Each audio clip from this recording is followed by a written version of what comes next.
Did you get a text? They can't hear from. No, the mics. In compliance with the Open Public Meetings Act, this is a regularly scheduled meeting pursuant to the resolution adopted on January 16, 2024, with a meeting notice sent to the Hunterdon County Democrat on January 18, 2024. A copy of this agenda for this meeting was posted to the township website on October 18, 2024, posted on the bulletin board, and filed in the clerk's office on October 18, 2024. Chairperson Emily Deadweiler. Here. Vice Chairperson Matthew Kohat. Here. Mayor Dante DePiero. Here. Mr. Jamal Qadri. Here. Mr. Al Nardi. Here. Mr. Richard Catanacci. Here. Miss Mary Van Horn. Miss Candace Wiggum. Here. Mr. Michael McGovern. Here. Miss Maria Teresi. Here. And our professionals, Miss Alexis Smith, Mr. Rob O'Brien, and Mr. Michael Davis are excused for this meeting, and I am present, Christina Tanasia. Okay. Thank you. Review of agenda. Just a couple quick changes on the agenda. Matt Kohat's asked for a few minutes to speak, so after citizens' privilege to speak, I'll recognize Matt Kohat for a few minutes, and then I'm adding to new business a discussion about our professionals. So just giving everyone a heads up. Okay. May I have a motion to open to the public? Second. All in favor? We are open to the public. Am I butting in on anybody else? Nope, it's all you. Okay. I'm Frida Ralph, as you know, 1 Linville Road, and I'm here to talk about what I always talk about. And that is, here's my notes, the lighting ordinance, violations, possible solutions. And I'd first like to say that I complained a lot of times to Unionville directly, and this year to the zoning officer, and she wrote a soft letter. And if you can't lick them, you join them. And I go to their functions, and Mr. Savelli now knows me by first name, and he's now turning the big light on the barn off, presumably at midnight. It was actually off when I came today, which was surprising. But it needs to go a little farther in that there's no purpose in it being on at all after dark, except when there's functions going on, because we all know it's there when we pass by it. We don't need to see the lights. And also he has that string of lights that mark the driveway up. Those also are totally unnecessary, but I'm gonna deal with that. And today I just happened to be speaking to an old friend who lives in a development off of Losey Road, and he has a next door neighbor that lights are horrible. And so I told him that I always talk about the lighting ordinance, so I'm here talking about it. And the possible solution is too late for the tax bill, but this thing, which I got out there a few weeks ago, light pollution harms our health and well-being, that could in the future go into mailers with the tax bill. And I will actually talk to the zoning officer perhaps, or send her an email, that when people have complaints, I'm gonna put this in an envelope and send it to Unionville, because I'm leaving next week for Tucson, so I don't have much time left. So anyway, that's all I had to say. Thank you. Thank you. Anyone else? Seeing no one else? Close to the public without objection? Okay. Mr. Kohat. Thank you. So I wanted to address the board here. I've noticed in the last couple meetings that we've had a couple of incidents in which members of the public or people who were appearing before our committee have been addressed in ways that I would deem less respectful than we should be carrying ourselves when we're addressing people from the podium here, or from the dais here rather. And whether we're talking about somebody's personal appearance or the appearance of their property, I think it's inappropriate for us to make characterizations of that sort. And I don't want us to have a formal code of conduct as a board. I think we can do better than that. But if we have to, I think that that's something we should be ready to do. We were told by people from the public that we were not being respectful to certain people who were testifying before us. And so I think we can do better, and I would encourage all of us to think about this as we're talking to folks, whether they're testifying formally, coming with the public, just so that we're being as respectful to them as we would expect they would be to us. And I think we can hold the public accountable to the same code of conduct. So, end of my No, TED talk. I appreciate you have to say. I think I think just bringing that up is good that everybody hears you, and I'm sure we all agree with you, so just mentioning that keeps that in our minds too, so it's a good thought. yeah, it's a good reminder. Yeah, and if we But let me say, it should go both ways. The chairperson should not allow witnesses or anyone in the audience to be grossly disrespectful to other people in the audience. And this, and quite frankly, I'm not here to be a sacrificial lamb, and I'm not here to be insulted. So, I can assure you that I will not gratuitously insult anyone. But to refer to someone as a young lady is not an insult. I'm sorry. In my world, to refer to someone as a young lady who is an older woman is a compliment. It is not an insult. And for someone else to yell out that I insulted the young lady, for it to be tolerated, I'm sorry, I did not find that to be tolerable. And to say that I was unethical and No one said that. No one said unethical. what? No one said unethical. What did they say? You mean the people in the public? Yes. I didn't hear the word unethical. I don't recall, quite honestly. I would have to review the tape. I think the broader point for us all to keep in mind is simply to err on the side of being as respectful as possible, and for us to take the higher road. I do agree that we have latitude to ask exactly the same of people who are here from the public, and that we should enforce that. And I think we also just want to be as careful as we can about both changing norms and simply trying to err on the side of not giving offense to someone on low-hanging fruit. That's all. And I would say to that, like, being careful. You know, we take the highest road possible.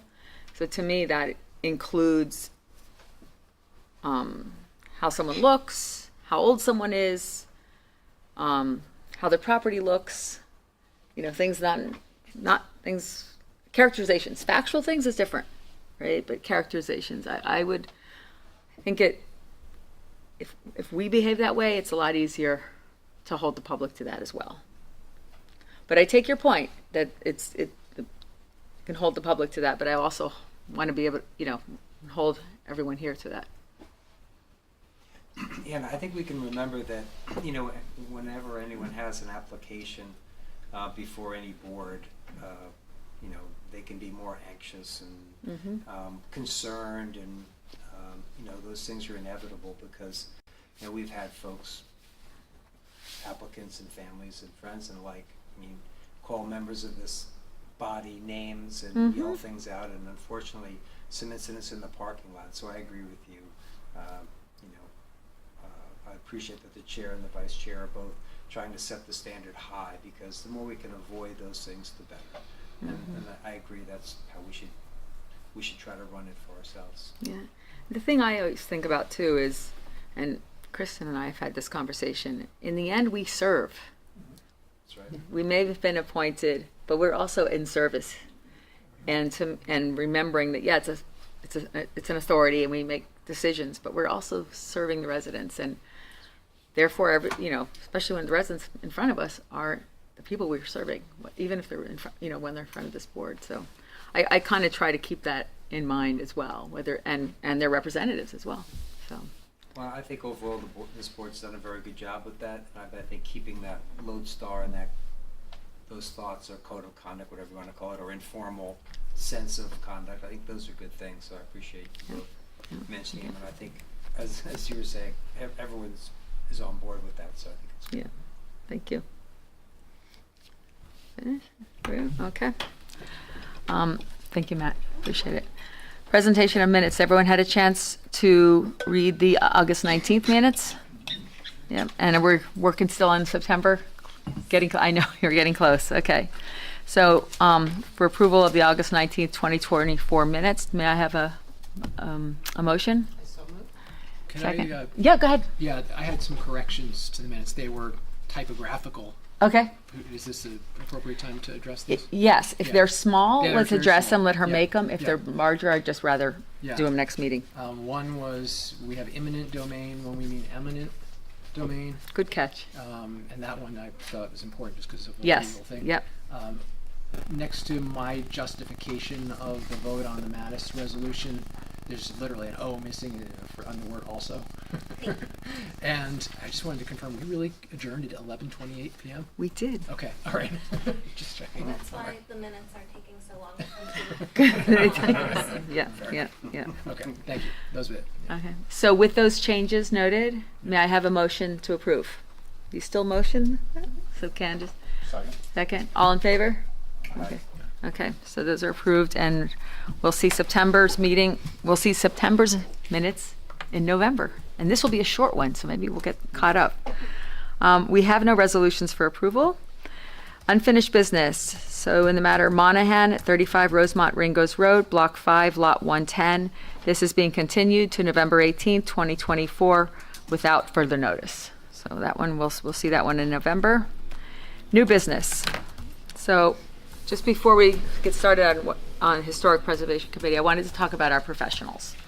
As you've seen, our attorney the firm of our attorney has resigned. I actually asked the main attorney, what happened? And apparently Alexis got a large municipal client, so her schedule's full. They don't have anyone else right now. And as Mr. Catenacci was pointing out, they're looking to move up in the ranks and bill more. So, okay, understood. So anyway, our attorney has resigned, and so that means we'll go out for RFP on that one, and I want to discuss that a little bit with the group. But before we do that, I just want to confirm our dates. So last year, or beginning of this year, we had a conversation, there was some discussion of moving from the third Monday of the month to the second Monday of the month. Since we're going to go out for professionals, we need to tell them when we're going to meet. So, if I would propose that we try to stay where we are, and then my reasoning is because we will lose our engineer. He's not available. So I've spoken to our engineer, spoken to our existing planner and our attorney. So this is what brought this up. We asked about dates. So our planner and our engineer are available on the third Monday. We need to go find an attorney, and we'd already had a plan to go out for a planner. So before we talk about how we go about our getting new professionals, I just want to have a conversation on the date. It's not something we formally vote on, I don't think, at this point. That happens at the reorganization meeting in January, but I would like some agreement on what are we going out, what do we want to tell people? I would like to keep it at the present time too. I have another meeting on the second Monday. Okay. That would be in conflict with this meeting, so it would be easier for me not to have to mess with that one. Okay. Yeah, it would be easier for me to move it, but I think we have a good engineer, and the engineer apparently can only work with this time, so I would stay with it. Okay. Yeah, I agree, especially with all these applications that we've been hearing. And they've started looking at them, Yeah. yes, and going, yeah, okay. So then, okay, so we'll stay with the third Monday of the month. Let the meetings reflect that, the meeting minutes reflect that. Professionals, so the formal process is obviously we put out an RFP. Informally, my understanding is that unless we go find professionals and tell them that we're serious, they're just going to assume it's professional. A lot of municipalities ourselves, we just put them out every year as a matter of course. So they need to kind of know that we're serious about this. And then we need to tell them what date we're going to meet and have a conversation with them. So I've started the process. asking for recommendations for attorneys. The first thing I did was ask Mike, our engineer, and I asked Rob O'Brien. He's already gotten back to me with a couple of recommendations. One who's actually in Hopewell, which is nice because they're nearby. But if anyone has recommendations for attorneys they've worked with, I would appreciate that, I think. And then the other thing I'd like to ask is, I'm going to be out of the country from this coming Wednesday for the next few weeks. So I will not be able to help with this process until I get back. So I'm hoping that a couple people could work together to shake the bushes, set up some meetings, have some conversations. We'll get the RFP, the formal RFP out. That's easy enough. We have someone who handles that.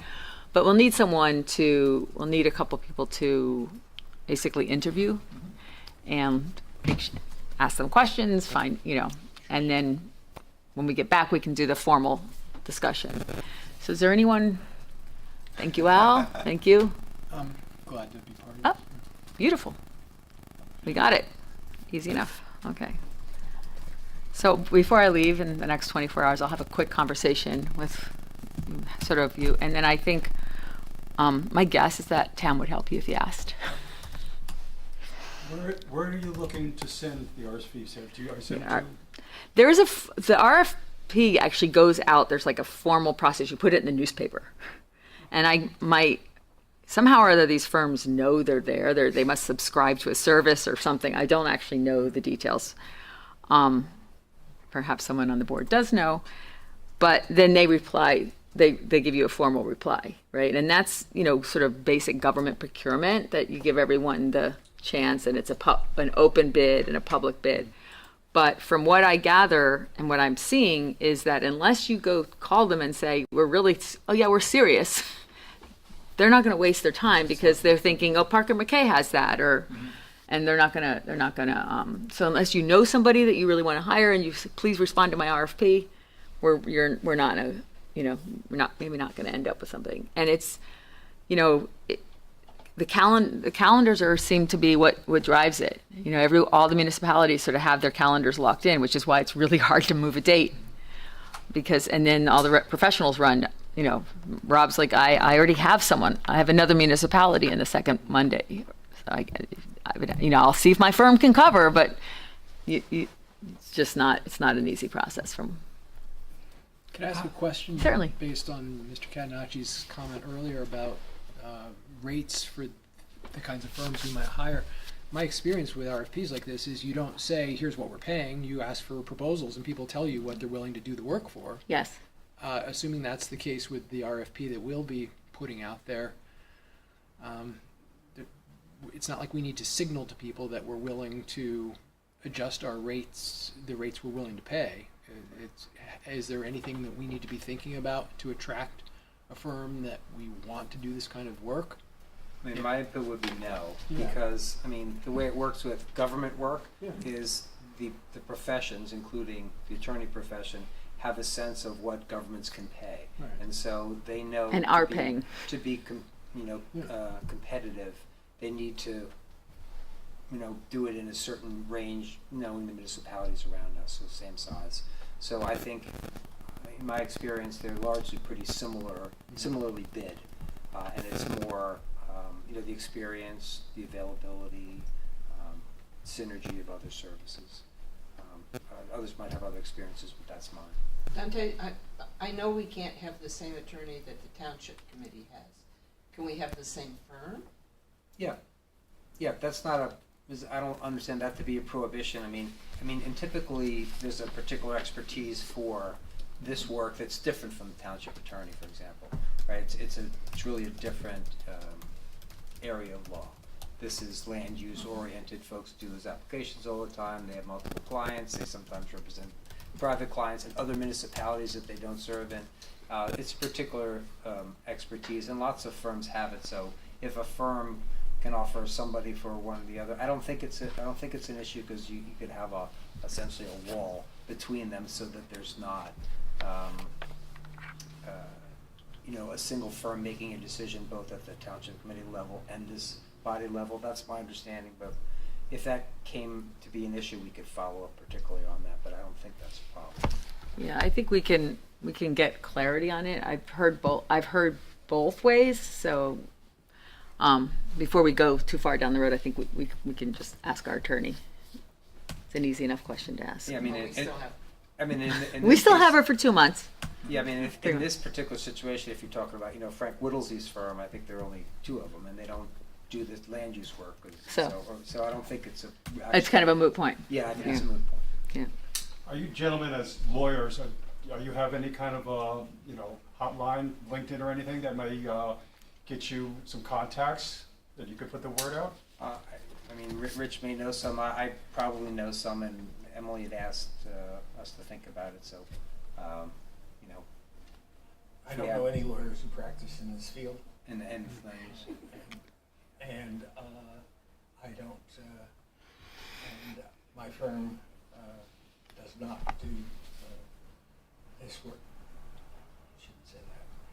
My firm probably represents some municipalities in Hudson County, but my firm is basically in Essex, and the state aspect of our practice is concentrated in Essex and Hudson, and certainly in terms of the real estate, commercial real estate in Hudson. We have an office in Jersey City. We have an office in Newark. We have 6 offices in New Jersey in terms of state work. But it's just. No, I'm quite comfortable that we'll get. I've already got 2 names, and I have. I know a friend of a friend who's on a couple of local planning, one on another local planning board. So, I will work to get some names, and I hope and I expect that Mike will come back with some. He'll ask the head of the firm. So she's been in the world for a while. So hopefully we have a couple good candidates, and then it's just a matter of vetting and getting an RFP And response. we have our attorney to the end of the year. Yes, we do. Yes, we're to the end of the More year. importantly, for this Current house. continuation of this November Yeah. 18th meeting. Yeah. Yeah. The one thing that I'm thinking about is we have other applications, and whether, I guess, I don't want to get ahead of myself, starting an application in December and then continuing it, but you know what? I'll wait till that's a problem I have. We don't have that problem yet. You just never know how these things work out. So, I have some old contacts, a couple engineers that I work in the past. oh, that would be wonderful. And Yeah. then If they I have don't know some how- attorneys they yeah, recommend. They Yep. may. You never know. But who I should contact? Can you actually send an email Oh, to Kristen, and she'll forward it to this yeah. small little subcommittee Okay, that yeah. just until Yeah. everyone has emails. Yeah. May I confirm the subcommittee? What's that? May I confirm the subcommittee? Yes. It's Township Committee Member Nardi, Vice Chairperson Mr. Kohut, and Ms. Wiegum. Yes. Yeah. And it's really just reaching out to the attorneys, vetting the attorneys. You may be asked to help schedule meetings, calls. So. And we'll come up with a standard, hopefully they'll come up with a semi-standard set of questions. But I'll let Al and the company figure it out, and I'm sure Tam will help. I'm not going to prescribe too much. Yeah, if you have questions about the legal part of it, give me a call as well. Yep, Help sure. you guys. Thank you very much. Anything else on that? Okay. New business, Historic Preservation Committee with Miss Tam Lee. Please come up and help us. Take us through this. I don't mean to sound helpless. I appreciate all that you've put into this and your expertise. So thank you. Okay, so, we've talked about this before, but now we're at the point where you guys have to do something. I just want to confirm you have 2 or 3 versions? The one we have printed Okay. is the one that Dante consolidated everything, and it doesn't have all the tracking. They've had the tracked versions, but Dante thought this would be easier, and so this is what, and I tend to agree. So he printed that out. And do you have a copy of that? I don't have a copy of that. Could we get one for Sam? But you also have the other 2 marked up. Yes. Okay. So I just want to know what I need. could dispense with, So, we've been working on this for a while. After well, let me just start at the beginning. The objective, the current historic preservation ordinance includes sections that describe how the Historic Preservation Committee is established, how it's made up, and its membership. And then there's a definition section. There's a section that says what the powers and responsibilities are of the committee. And then there's another section that describes how landmark designations are created. A landmark designation basically just means the Historic Preservation Committee can look at old buildings and decide if they should be labeled historic and what that process is. But we thought we could improve it a little bit by adding a couple of other sections. So we worked on an amendment to the ordinance that would add architectural guidelines for anything that's developed in a historic district. Because right now, without those guidelines, if an application comes before this board and it's in the historic district, you guys have no jurisdiction to have an opinion about the architect. And so we decided to implement guidelines as opposed to standards, because standards suggest you can tell people what to do, whereas guidelines, you just more or less encourage them to do the right thing. But the reason that might work is because a lot of times what you're doing here is weighing the benefits and the detriments. So to the extent that you can look at the architecture and say, okay, that's historic, that's a benefit, you're going to weigh that against detriments. So that's sort of how those architectural guidelines will get used if we put them into the ordinance. There's also a new section in here that creates a local historic district. We have 7 historic districts in the town, but they're all national historic districts. We have no local historic districts. And most of the time, when towns have national historic districts, they complement those with local historic districts, because otherwise, State Historic Preservation Office and the County Historic Preservation Office don't think the town is serious about it.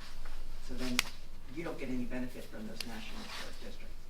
So this would set up a local historic district, which essentially mirrors the 7 national districts, with a little bit of a caveat, which I can explain when we get into the ordinance. It also adds a section that has some new standards for the demolition of historic structures, which we did not have. Now, we can't stop people from demolishing buildings, but what the ordinance would do is when somebody gets a demolition permit, that permit would be delayed for a certain amount of time so that the Historic Preservation Committee can go in and at least record what's there before it disappears. Okay. So that's been put in here. And then we just fixed some inconsistencies. Okay. So after the first draft was done, there was a small subcommittee of people, somebody from the Historic Society, somebody, the chair of the Historic Preservation Committee, and somebody from the County Historic Conservation Office. They all looked at the first draft, made some suggested changes. Then that second draft they created was sent to the Historic Preservation Committee. The full committee looked at it, they made some changes and sent that to you. That's the third draft, the third version. And then I believe in the interim, Dante has looked at it and he made some really good suggestions. So you have now a 4th draft here as well. and that is in part why you have so many drafts, because I wanted you to see what was sent to us from the Historic Preservation Committee. Then Dante, I think adding these, consolidating it made sense, but I did for just clarity, I wanted you to see it. So. Yeah, and if I could jump in to say, so when I went through it, I mean, I agree with Tam's suggestions about creating architectural guidelines and for, creating local districts out of the nationally recognized historic districts and the other provisions. And so my purpose in reviewing it was, one, to clean it up somewhat, because I think this has existed for a long time, and there were some archaic things in there, things which didn't apply anymore. And so I largely took what Tam and the Historical Preservation Commission had worked on, and tried to make it clear, consolidate some things, and then added a couple glosses on some things, I think, just to make it work. And so it did turn out that when I did that, there was so much red and moving things around that it was impossible to read. I looked at it myself and said, how can anybody read this thing? So that's why I spent time today black lining what I had done, just so you can at least see a final thing, which is the benefit of all Tam and the Historical Commission and what my suggestions were. So you can read through it like a real ordinance to see if it makes sense to folks if we want to tweak things or make changes. So just by way of explanation, that's what I was trying to help by doing. Yeah, I think a lot of the changes that Dante made do make it easier to read. You've consolidated things, put things in the right place. And Dante also made the demolition section actually stronger, which I think is good. The original version said that the demolition permits would be delayed for 30 days, and I think you made it 60 days. Yeah, because I think when something's getting ready to be demolished and it has historic interest, 30 days just seems so quick to me. And we want the time to talk to folks and see what options are, or at least at the minimum, as you say, to document it. And I left in just a couple things in red in the final one, just because I wasn't sure in my own I mind. don't But see that. one No. question for you, Tam, that we didn't get a chance to talk about was, I noticed that there was, the term, I don't know, improvement was in there initially. So like the triggering factor was if there was somebody was proposing an improvement to an improvement, something like that. And from in my experience, dealing with the municipal land use law, the triggering factor is typically whether something is a structure. The structure is anything that's built into the ground, as posts or as something.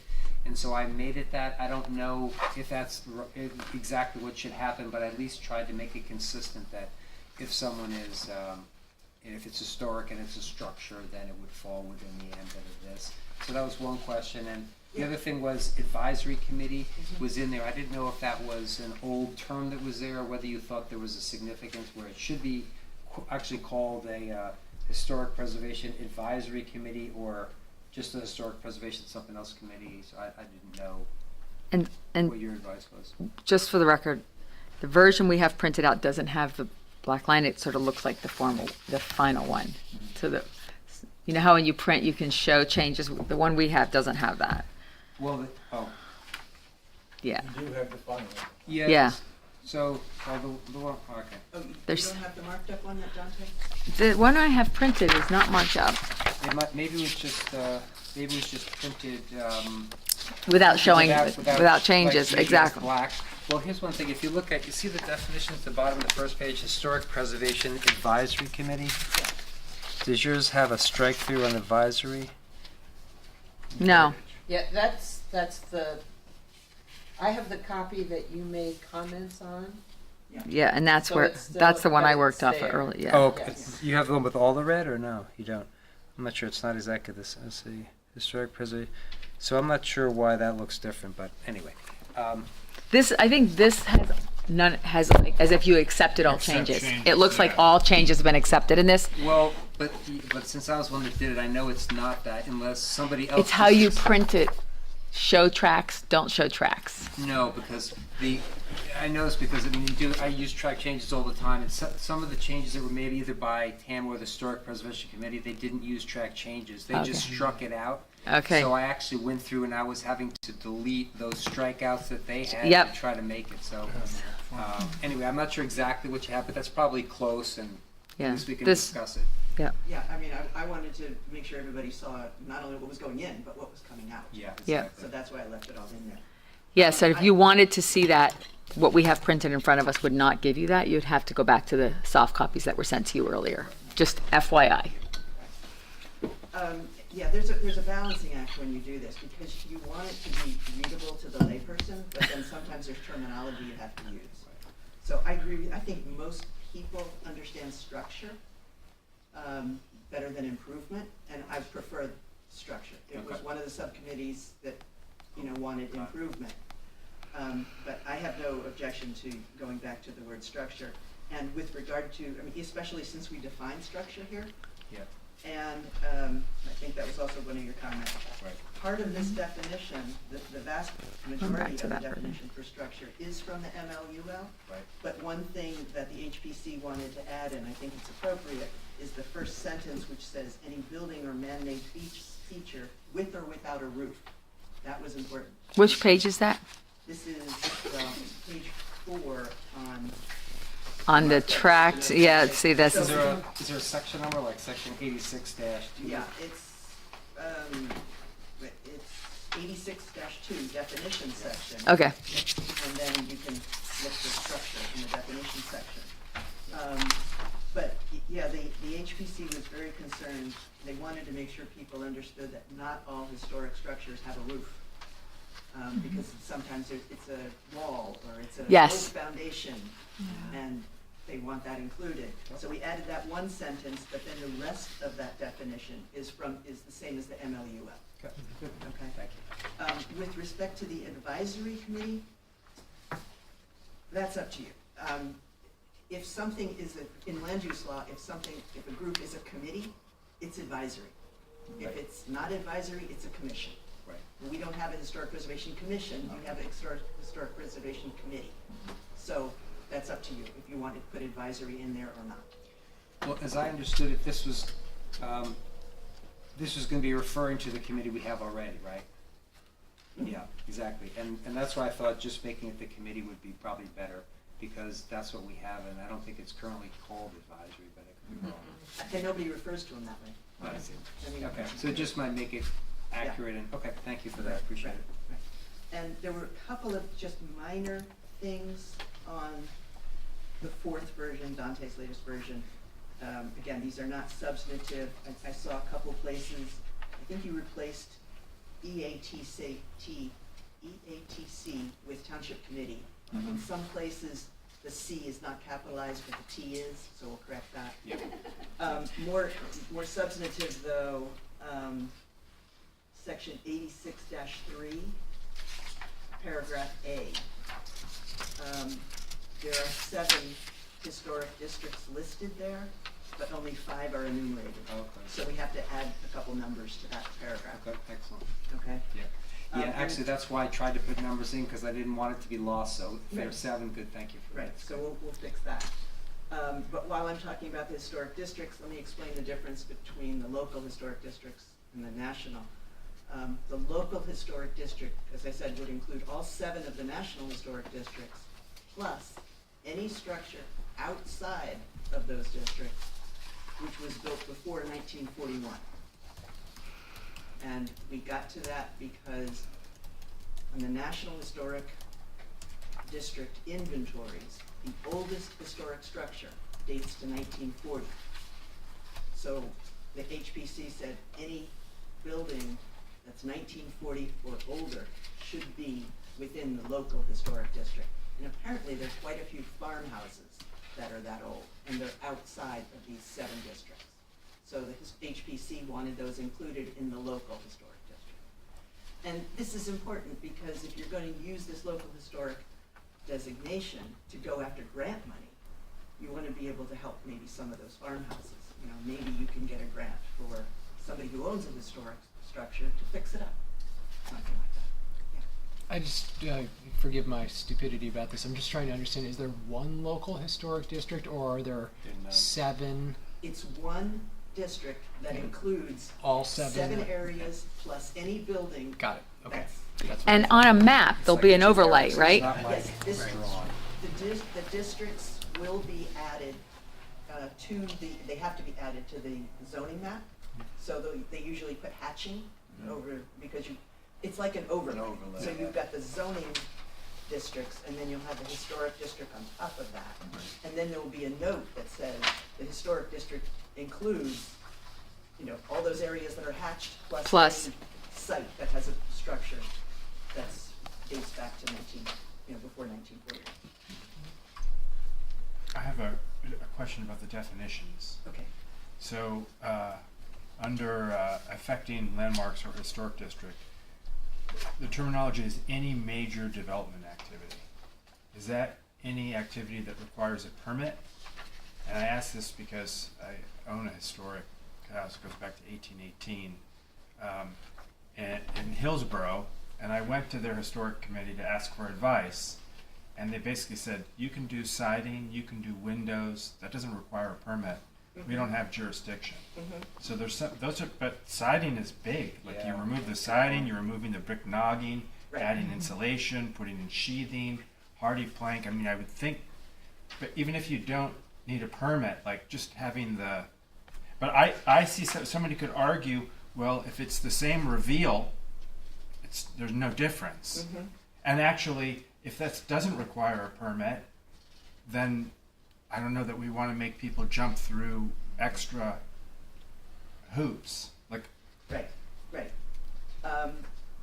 Couple of things on that. First of all, there is also in the definition section something called ordinary maintenance. I see that, and that's. It seems to me like that falls in between. Yeah, but there's also, there is a section, actions requiring review. Okay, so this is, find out what section. It's 86-5.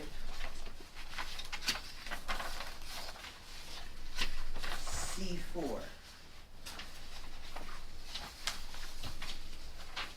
These guidelines do not apply to ordinary maintenance and repairs which do not constitute a change in the appearance of the structure.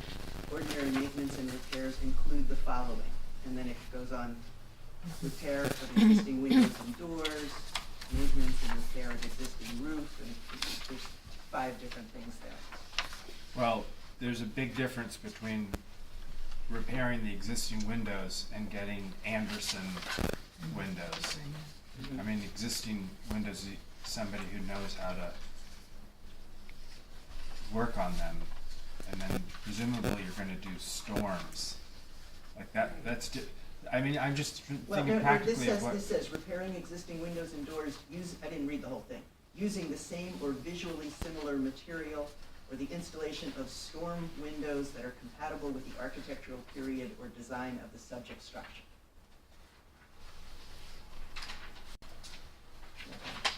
And I would think if somebody has a question, number one, they could either go to the zoning officer or they can come to an HPC meeting and ask the HPC.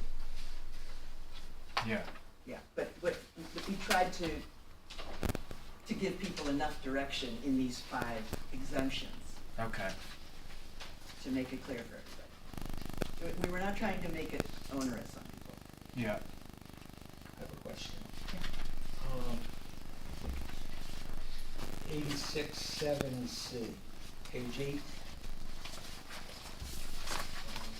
3 says these guidelines do not apply to changes to the interior of structures. I don't know how you do preservation of a historic house without it applying to the interior of the structure.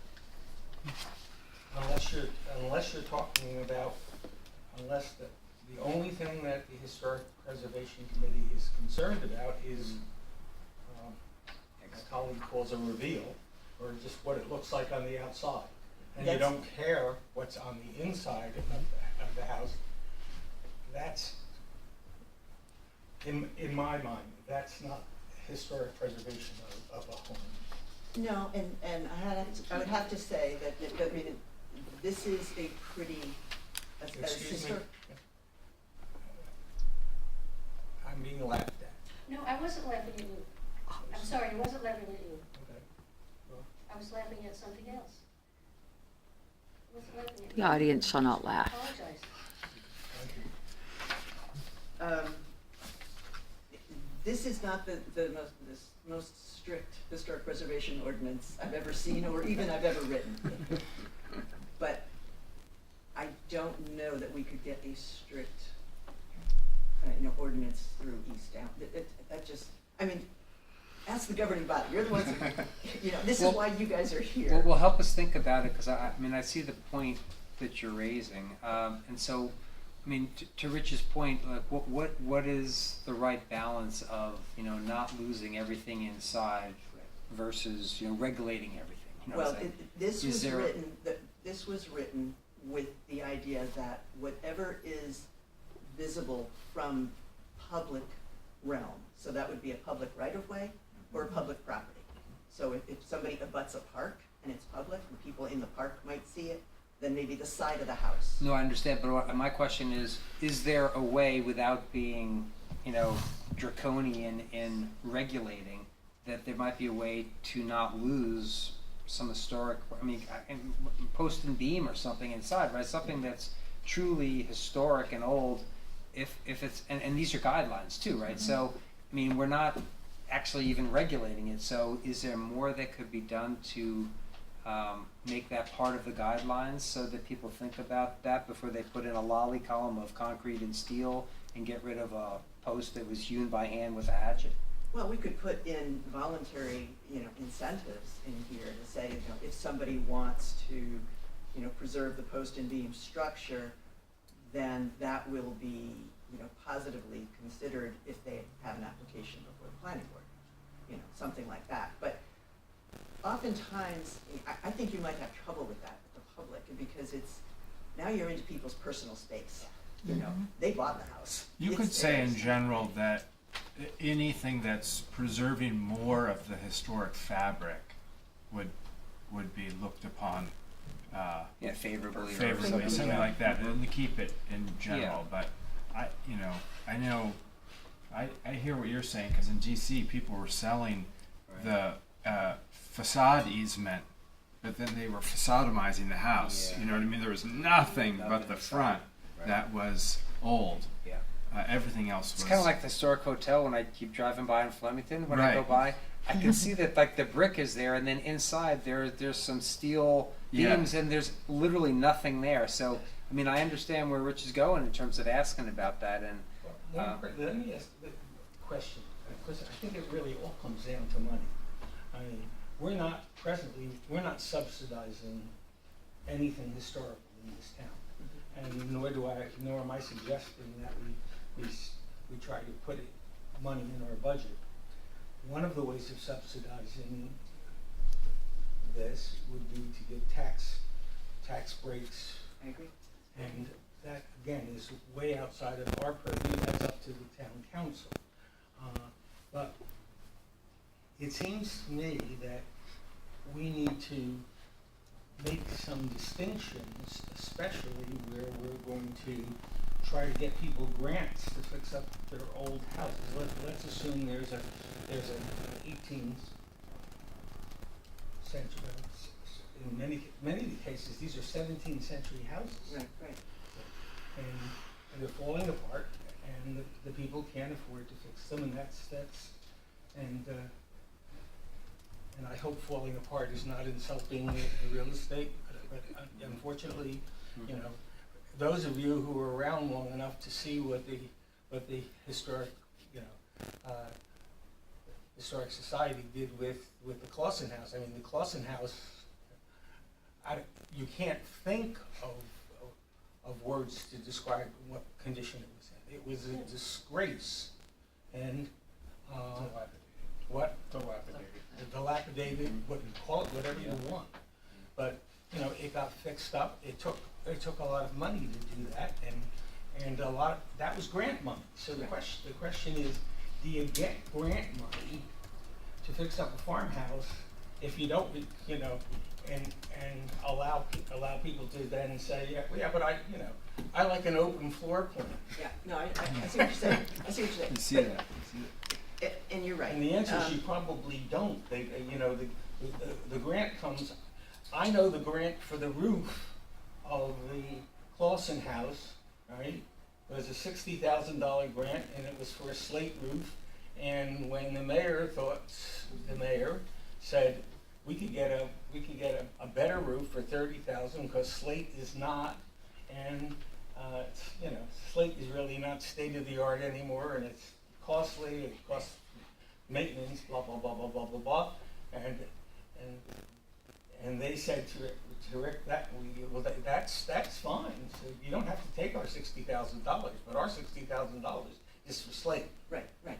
Well, and that's the thing. See, this, You don't get the 60 and get to pocket 30 for other things that, quite frankly, were needed in the building, but that's not what they got the grant for. They Right. got the grant for the roof. right. This ordinance could help you get grants. Yeah. Or it could justify a tax rebate program for people who wanted to do that. And whether you get a grant or offer a tax rebate program, those could be contingent upon people preserving the things inside. But this is really designed to preserve the historic character of the neighborhoods. Oh. So that's the distinction. But, And- yeah. And from my point of view, it's kind of a good start. Mhm. And to, you saw what happened when we tried to put a lighting ordinance through. And if it feels too much, you just get a lot of pushback. So a place that's with guidelines on the outside, I feel like, personally, that's where I come from. I don't have the historic experience that Rich has. Yeah. And that's probably the word I would use, because I just don't know enough. But that's how I looked at this. Right. We're Yeah. definitely trying to. Well, yeah. Well, Read and it I out. look at I the mean- house around the corner from me. Mhm. The chimney was at an angle like this. The front was literally dripping off of it and breaking down. Somebody bought it, ripped out everything, rebuilt and changed the whole floor plan, rebuilt the outside, and it's for sale now, and it looks really nice. It looks historically correct Right. from the outside. Right, right. But the inside is all different. Yeah. Yeah. Yeah, yeah.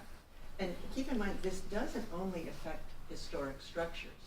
In the historic districts, we have structures that are not historic, but they would still have, because they're in the district, they would have to, we would hope that they would apply these guidelines, and you could certainly consider these guidelines if those applications come before you, because the idea is you don't want the non-historic buildings to then become something completely out of character with the historic district. You're trying to preserve the whole neighborhood. Yeah, just one more question.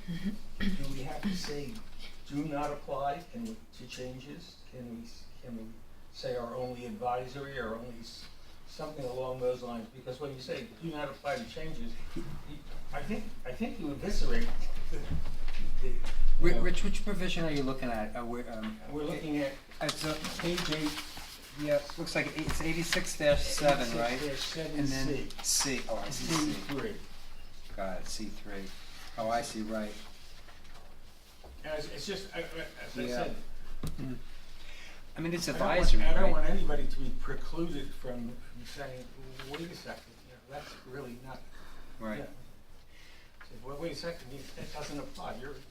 So Tam, let me ask his We can question. make whatever changes you want. Well, right, but think about the effects for us, if you would.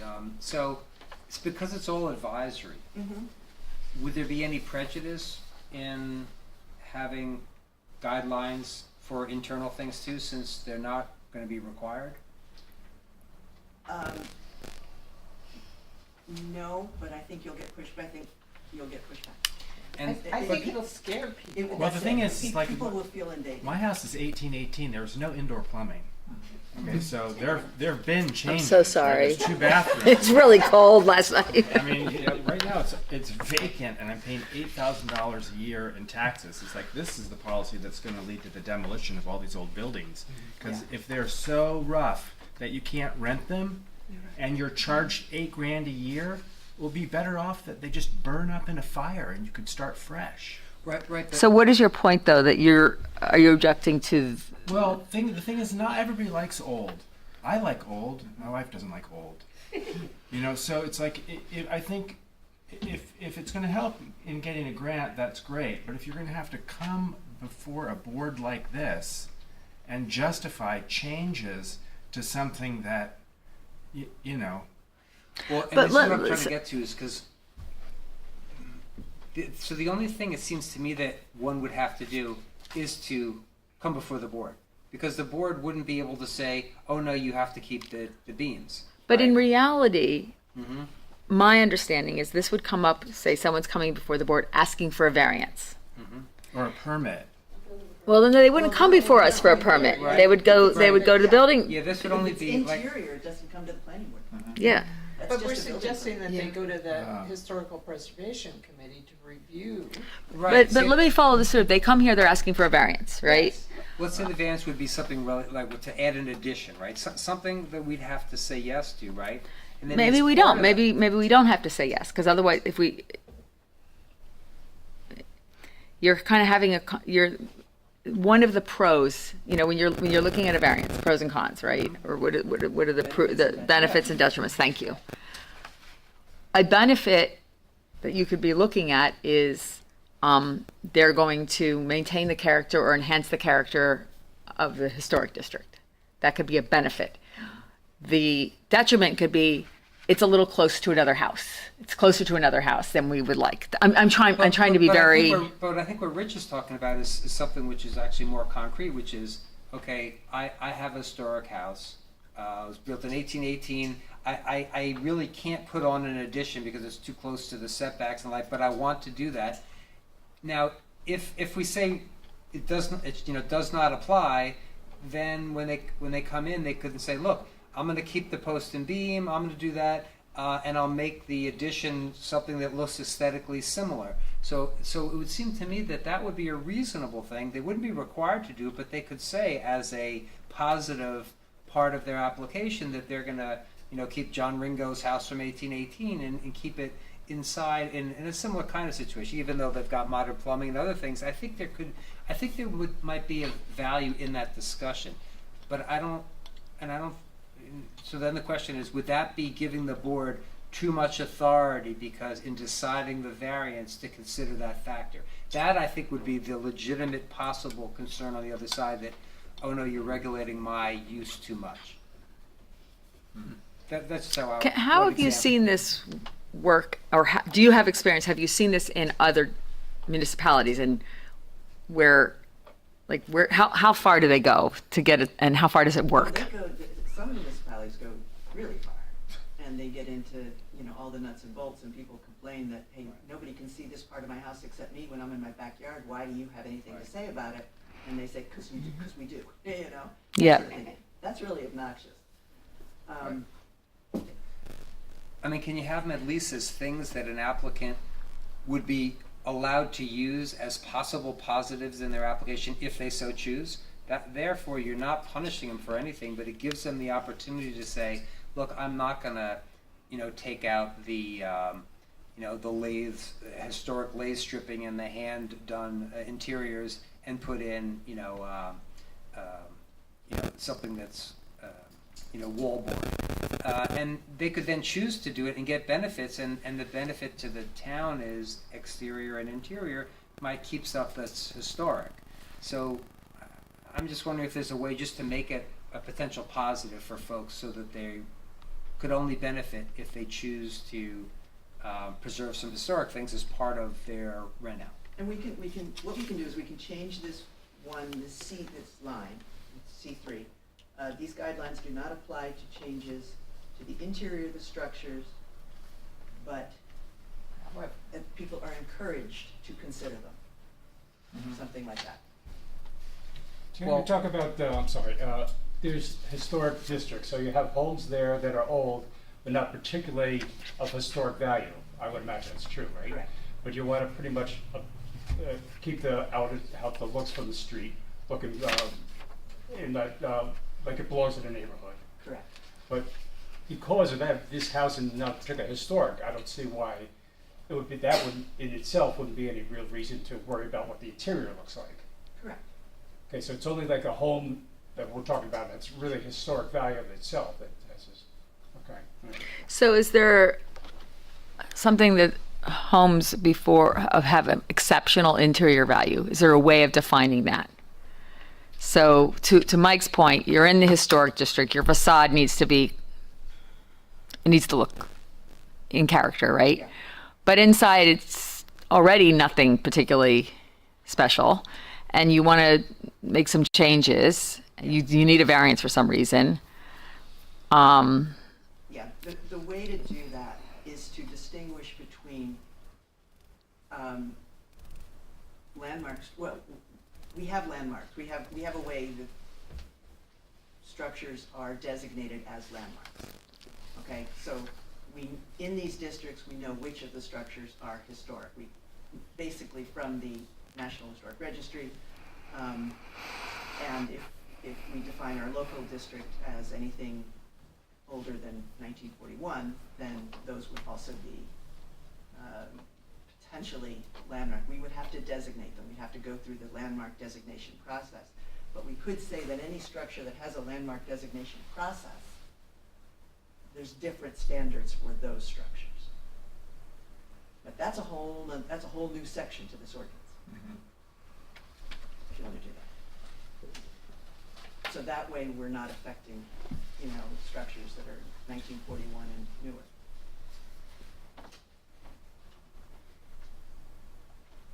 I'm thinking.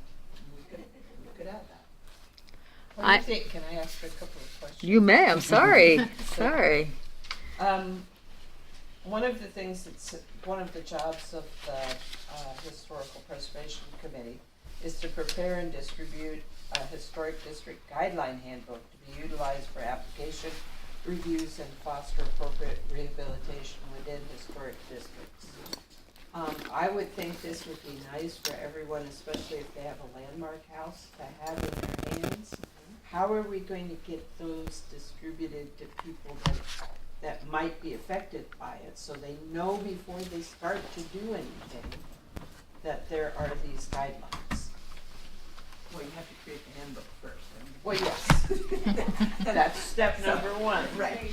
I mean, there's all sorts of ways of marketing that and, getting that out there. I mean, the Historic Preservation Committee can make that Yeah, one well, of our tasks. and I'm thinking when a house is sold, people should know that. I mean, we need to figure out some sort of conduit to get the appropriate information in the hands of the people that it might affect. Right, even so that people know that their house is listed Exactly. in the registry. Exactly. And might have it. The other curiosity I have, and this sort of applies to everything that we do in the Township Committee does. It says that the committee shall prepare a concise report of its recommendations, blah, blah, blah. Copies of the report shall be delivered to the planning board and municipal clerk, and a notice of the action published by the committee secretary in an official newspaper of the town. Now, what concerns me is newspapers are disappearing, and nobody looks at the Democrat anymore that I know. And I'm thinking that we need to expand our way of getting that kind of information out, so maybe put something in that will be published on the township website, just some other place so that people might have a chance of seeing it, because newspapers seem like they are not a good conduit anymore. Are you looking at the? Well, it's the Democrat. That's where we put all our official notices in the Democrat. But who gets the not many people get the Democrat. Yeah, there was a move afoot a few years ago to change that, recognizing that few people, except for people whose job it is to subscribe to these things, know it. And there was a lot of pushback from the newspapers, from the press, because it's almost their only source of revenue right now. Well, we could still So I'm not saying we don't still do it, but just we could still put it there. But I think if we want effective, then it's a different way. Yes, we There's need to legal find and some effective. Other more effective ways to do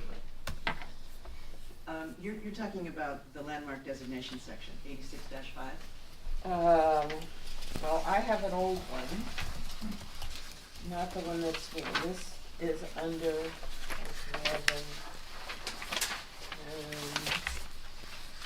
11. I'm not even sure what section it's under. It used to be a D and it's now a C. The page? It looks like it was, well, on this one it's page 11. Page 6. Dante's coming to help.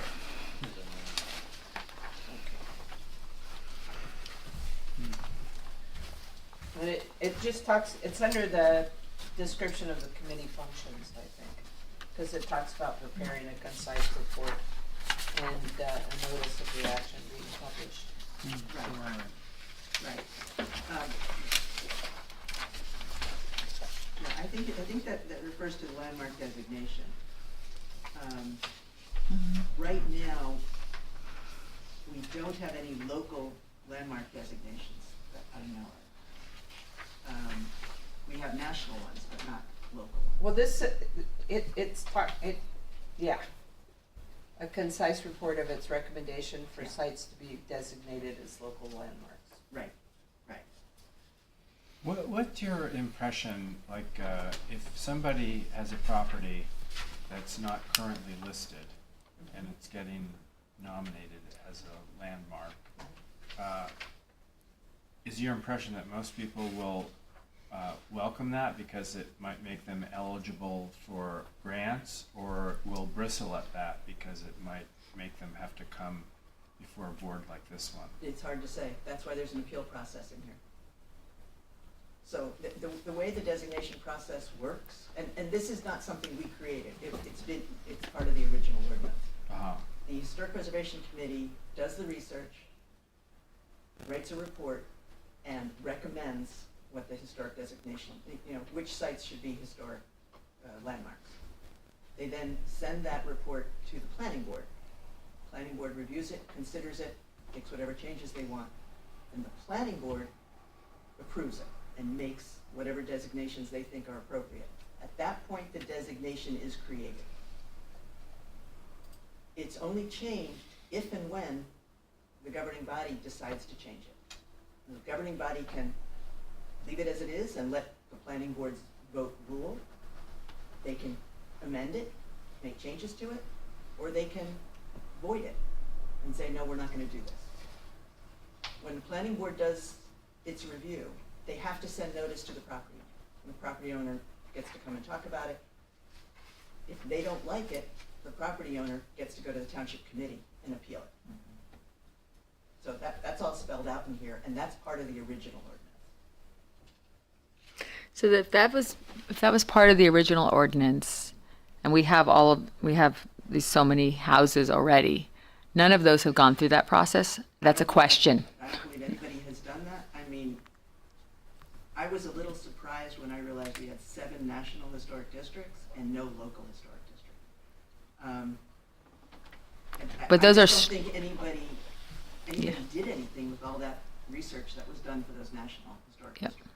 So if we adopt this as it is and send it, this is just a what if process question. What happens? So if if we said, yep, we like this, off it goes to the township committee. Let's just say they make some minor changes, and they, adopt it. Then what happens? They have a first reading. Yep. It comes here for consistency. They have a second reading. They adopt it. The zoning map gets changed. The overlay gets added, and it's in place. But what about these houses? What about, we were just asking about, so then, So historic That's a preservation separate- committee then start going and identifying landmark houses. Well, that's what I'm trying to get to. They will do that, I assume, if somebody asks them to, or if they're inclined to. But this doesn't require them to do it. It gives them the right to do it. It gives them the, if it's going to be done, they're the ones who's going to do it. But to have any effect, that would need to happen. But it would need to happen. Yeah. So this in itself has no impact? On creating Or does it impact the, the impact of this is it gives you guys the authority to comment on the architectural design of structures in these districts, and to add that to your consideration of Okay. those applications. which is different than what Candace is asking about? Right, is that a Only different? if they're coming for variance or something like that. If Yeah. they don't need a variance, they can do whatever, they don't have to. That's incumbent. Well, they're gonna go get a building permit, Right. and what is the permit official or the zoning officer, would they look at this? Probably not. Probably not.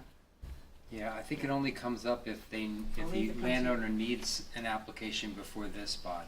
I Okay. think that's the only time, so it's. So you could do a rear addition with a bedroom on top of a kitchen on the back of an old farmhouse that you can't see from the road, and if it's by right, Right. you're not coming before it's not affected. Yeah, yeah. Now, another option you have is to adopt this, see how this is received by the community, and then amend it later if you want to make it stronger. I think the thing to do is to actually help some people get some grants that we Yeah. can point to This and will do say, that. Yeah. right, it's like if this helps facilitate that, then people might welcome a Exactly. landmark. Exactly.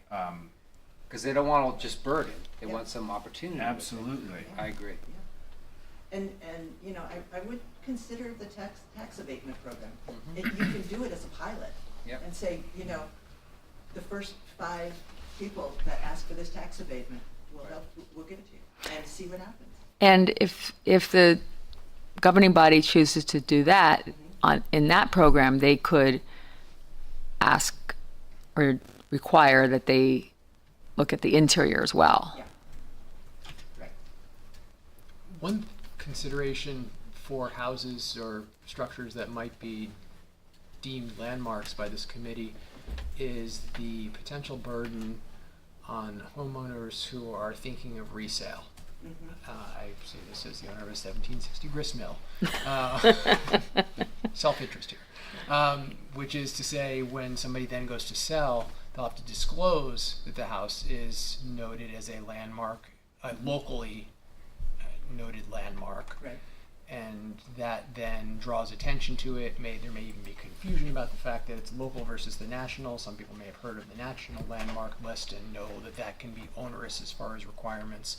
And so I want to think carefully about how we make it clear to people that this local designation carries none of the burden Right. of owning a house on Nantucket where you have to have the same color as your neighbors, and you can only use certain kinds of wood to do certain kinds of things. Right. Right. Just because once it says this in a realtor's listing, Yeah. then the potential for confusion is there. Yeah. I have seen it go both ways. Yeah. I have seen people who are attracted to it Sure. because it's historic, and others who say, "Oh, I want nothing to do with it." Right. Yeah. Yeah. And then people who are attracted to it and later go, why was I attracted to it? Yeah, I've done this. I had a 200-year-old colonial once. Yeah. All right, so what's before you now is, it's up to you guys. Do you want to make changes? Do you want to look at it for a while? Do we have to recuse ourselves if we have an old house? Yeah, right. It just We means have a you're house in it. real No, this resident. means you have the interests of the community. Input. Yeah, you you've got got- valuable input. So. But yeah, you need to put this in a form that you're ready to send it to the township committee. I wouldn't worry about the little tiny edits that I No. mentioned. You can send it to them subject to just minor edits, but Yeah, to me, I feel like the big question is the interior and whether we want to wade into that or, I would rather wait on that one, and let's get the ball rolling with this as, recommendations, and this is what we're suggesting versus interior, because it's better than what we- older as well. it's better than what we have now. This- this is a big step Yeah. from where we are now. Well, with the National Historic Society, would they have a vested interest in the interiors? If you have a house that's national. No, the only time the National Historic Registry kicks in is if you're using federal money. Okay. Now, if the town adopts this, it would be sent to the County Historic Preservation Office and the State Historic Preservation Office. And the benefit of that is you would then have their support. If you start going for grant money, or if you're trying to save something, you can probably get advice from them. But they'll see East Amwell as a town that's serious about historic preservation, which they don't see now. I can't imagine. And I'm confused with the things that Candace was talking about, the reports. That's a separate, Yes. another level. That's what we're looking to do with the bridges. Okay, good segue. Historic Awesome segue. preservation of the bridges, yeah. Okay, so let's see where we are on this one before. eventually we will need to formally vote on this, but I don't believe we are ready. Well, couldn't we vote on this and, I mean, then still have input into, because the township committee is going to have a bite at the apple. Well, I mean, we can massage this forever, but then it's going to still get edited Well- again. Well, as she said, we can amend it later. yeah, no, I wanted to know, like, we didn't say we were going to take a vote today. I didn't notice, not, Yeah. Oh, I yeah, see. so, Gotcha. and I don't know that we need to, but I don't know the details, right? We can take an informal vote on what we want to do next. Do we have a straw vote, like we want to clean this up and get it ready to go? We don't want to make any big changes. We want to clean it up and make these changes, or we want to sit on it forever. Those are the three options.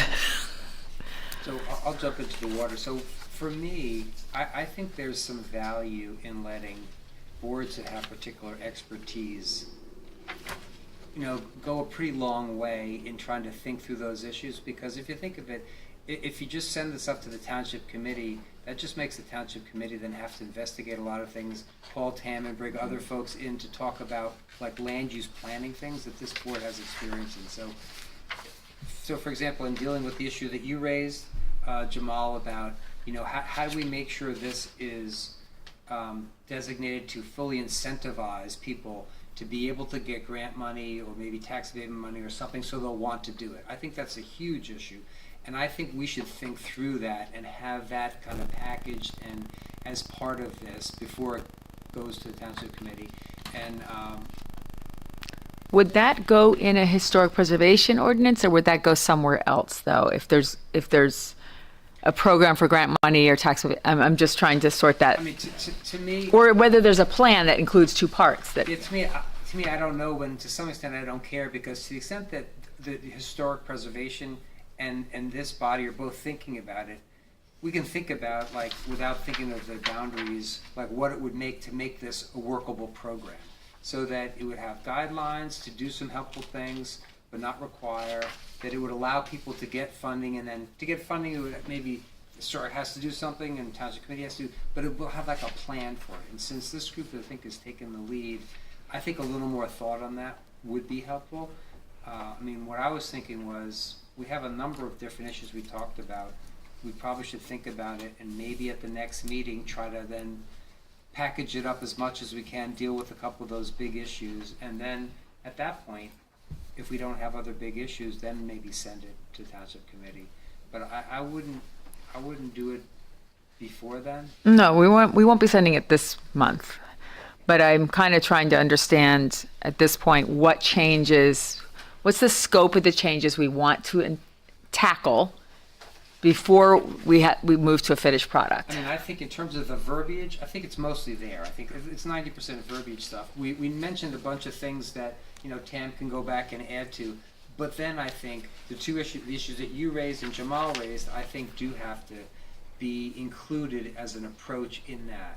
Which are, I'm sorry, I've lost the thread a little. So Jamal was saying to make sure that we are incentivizing this as much as possible, which is my greatest interest in this too, because we can have guidelines, but they don't have teeth, and that's appropriate. But then it's not going to do anything unless people have an incentive. And if that means that township committee should think about tax abatement, I think we should have that discussion in fact. And same way, if now folks could maybe be eligible for grant money. I don't know a lot about the grant money or how that works, and so I think knowing a little more, and maybe Tam can help us with that, how that would actually work, then we'd know that what we'd recommend to the township committee would make that possible. So if we Could that be 86.4E? There's that list of 15. Could we have a 16th that's to identify grants and resources available to local residents? Yeah, Like I like we that could just idea. add that.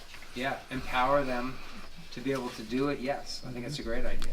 Well, I come back to prepare and distribute a historic district guideline handbook. Yeah, I agree with that too. And I think that's almost what needs to be Educate started. people, let them see that there's there, then see that there's maybe some And we grant could funding. put something about grants in that. Yep, and I agree. But that's sort of a separate development outside of this, that the Historic Preservation Committee, I would guess, would write. should. Yeah, you have to ask them. Yeah, these are basically policy things that this ordinance can help you do. Now, what we could do, I mean, this is the ordinance, this is the text of the ordinance, but it's not the ordinance you're going to adopt, because that's gonna have whereas clauses and signature lines. We would have to add that before it goes to the township committee. Yeah, but that's. So in those, Yeah. but in those whereas clauses, that's where we can put, the purpose of this ordinance is So, to right. incentivize Right. grants. And that's why. Yes. That's why I That's agree where it to, goes. Yeah. that's why, right, the whole scheme is important, and I agree, and then adding those in is helpful because it sets the table for what's to be accomplished. And Yeah. I agree with you. Right, so, you know, I was expecting to prepare a new copy of this for the Yeah. township committee that includes the whereas clauses and the signature But, lines. so- I can do that for the next meeting. So I think, my vote would be, it would be this critical path, which is, I mean, I can send you the latest Word version of what you're looking at. You can then use red lines to tweak up. I think you can add whereas clauses. We can deal with the, you know, even if it's not gonna be in this, there could be a note, for It example. won't be in the code, but it'll be. Right, you could have a note there with, so that somebody reading it would say, well, it wouldn't be in this ordinance, but as a companion ordinance, we'd authorize Yeah. the historic preservation folks to do whatever. Although this is about historic preservation, so I think you might be able to make an argument, but either way, We could also send a letter with it recommending that the township committee consider tax abatement yeah. to to I think support it should be this. like a plan. Yeah. Right? Here's the whole plan, and maybe this committee does something, and maybe historic does something, but it has to hang together and show the incentives and the education to the public, because it's got to be compelling, and then if we release that as a township committee, we can get people to see when they show up. It's not taking away your rights. It's Yeah. not going to do that. And You it's don't gonna want give an lighting to it. opportunity. You don't want lighting 2.0. You're scarred. No, I'm sorry. Yeah. No, seriously though, it has to make sense You want it from kind a of seamless so people can understand Yeah. the pros and cons and know that it affords substantial benefits. yeah. Um, And I think one thing we can consider is whether it's someone from historic preservation, whether it's TAM, or whether it's a couple of us. When we send it, when it's up, we should be able to come and talk about it, so Yeah, that you're not agreed. left as the Totally true. Yeah. And you know, after, so let's say we work on that, it comes back here, we get something, then it's gotta go back to the historic committee, right? Because they've gotta look at it and do the same thing. But then it's getting pretty close, no? It doesn't have to go back to historic. Well, No. I think as a courtesy, it needs to, because if we're making changes and we've got a whole plan, I don't wanna leave them out, right? Well, you risk starting a ping pong game. You really- It's true, but I would take that risk because I would err in the side of making sure everyone has a chance to have their comments. In the end, the buck's gonna hit the township committee. So if each committee's had their full opportunity to present and have something, that's just my inclination. Has HPC looked at these documents and like approved it, Well, or? they approved an earlier version. Right, the They earlier sent the version. third version, they have not seen the fourth that Dante did. Okay. which is why I was so wanted everyone to see what the changes were, because in my opinion, most of what Dante did was made this clearer to read. I don't want to say it wasn't substantive, but it didn't change the teeth of the ordinance, except for, as Tam pointed out, on the demolition. Yeah, and they made it stronger. Yeah, I've had a couple meetings with them, I don't think they would have done anything that we've been talking about. Good. Yeah, I don't The think one so. thing I'm concerned about is if whether or not the HPC is going to take on the task that you guys are all asking them to do. Well, but that's Yes. That's a lot of work. But I would say that's important to ask them, because if they're not willing to do it, this isn't going anywhere, right? Because No, they don't know. It That was the Why not? point. You don't need to. designate houses. We already have the area and the. Yeah. Let me let Tam explain. Yeah, Maybe I missed that. if they do a landmark designation report, or if they go after grant, I mean, those are big jobs you're asking them to do, and I don't know if the committee has the interest or the ability to do all that. But what this ordinance will do is at least allow this board to take historic character into consideration. Look, and for I'm applications. totally in favor of that, but as Jamal was saying, unless you need a variance for some application, which is, let's say that's 15% of the cases, you're not really doing very much, Well, right? it's definitely only a first step. And I'm I not agree, saying- But we haven't done anything for 20 years. So let me ask you a question. Right, but Let me if ask you a if care hypothetical. about historic, I think you have to empower them and get them to do it. And if they're not able to do it, we've got to then talk to them about their mission. They already have the power to do it. Your existing ordinance gives them the power to do it. Well, but that has to be part of a conversation. If But we're they going haven't to the done it. effort to do this, Yeah. I think we need the historic folks to work on the historic things. And from Well, my That's between the township committee and the HPC. I understand. I from my understand. point of view, they're the ones that probably are best in the best position to do the education I part. agree. I agree. And so that part about preparing and distributing a historic district guideline handbook, I Yeah. would think would be Or theirs. if- And that's been here, that's been here for a long time. That's not new. Right, but my point is, if we're trying to do something now, then maybe after we work on the draft next meeting, maybe then there's a meeting with you and that chair and Tam and anybody here. Who wants And to you. do it. I'm not leaving myself out, but right, and I'm saying to have that meeting and talk about these things. Like, because- what's the plan from now? Yeah, because look, if we're trying to do this, what are you guys up for? And if you're not, what do we do about that? Because, I mean, the funny thing I'll say is, I take this to mean that this town does care about our historic resources. And so the question really is, I see. how do we come up with a plan and how do we get people activated to do it? So I think we got to engage them, and I think they would be willing, and we just have to have that conversation. If not, we're not able to help something that I think our residents value. Yeah, so, How many people let me, are on the committee? Probably about eight or so. wait, 1 second, Chris, Who's the 1 second. Hold on 1 second, please. Yes, Kristen? I have one question, Leslie. Would this also, I know there have. Oh, I'm sorry, I been thought this was a times technical that thing. That the public asked for the applications to be sent to the historic committee for the review. Yeah.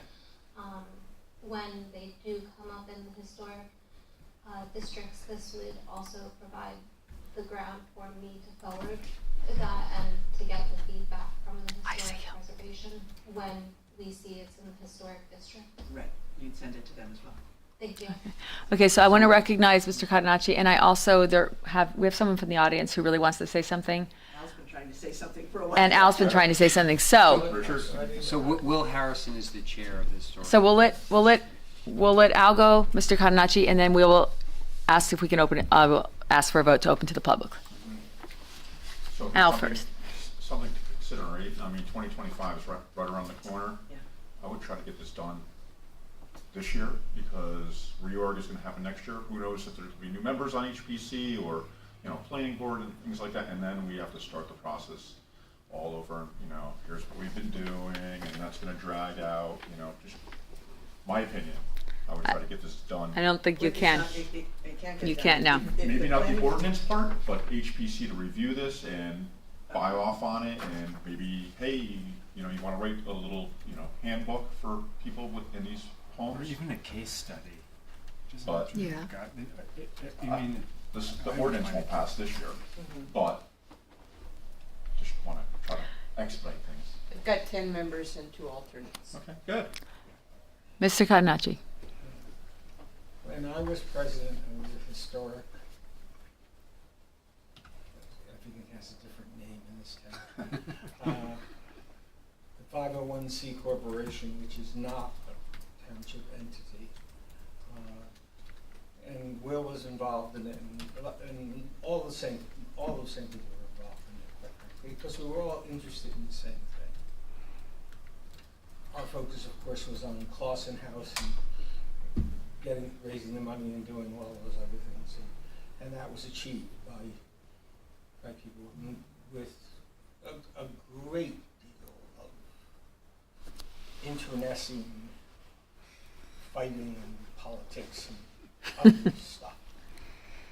Nothing anybody really wants to do and be involved in. And there are exceptions, and the exceptions people. John Allen is the huge exception to this. He will not get. He truly is pure of mind, heart, and soul when it comes to historic preservation, and he and he knows that when you give some committee the right to designate or do this or do that, it causes problems. So the bottom line is, it results in a lethargy, and people just don't do anything because nobody wants to put their butt on the line and have it kicked.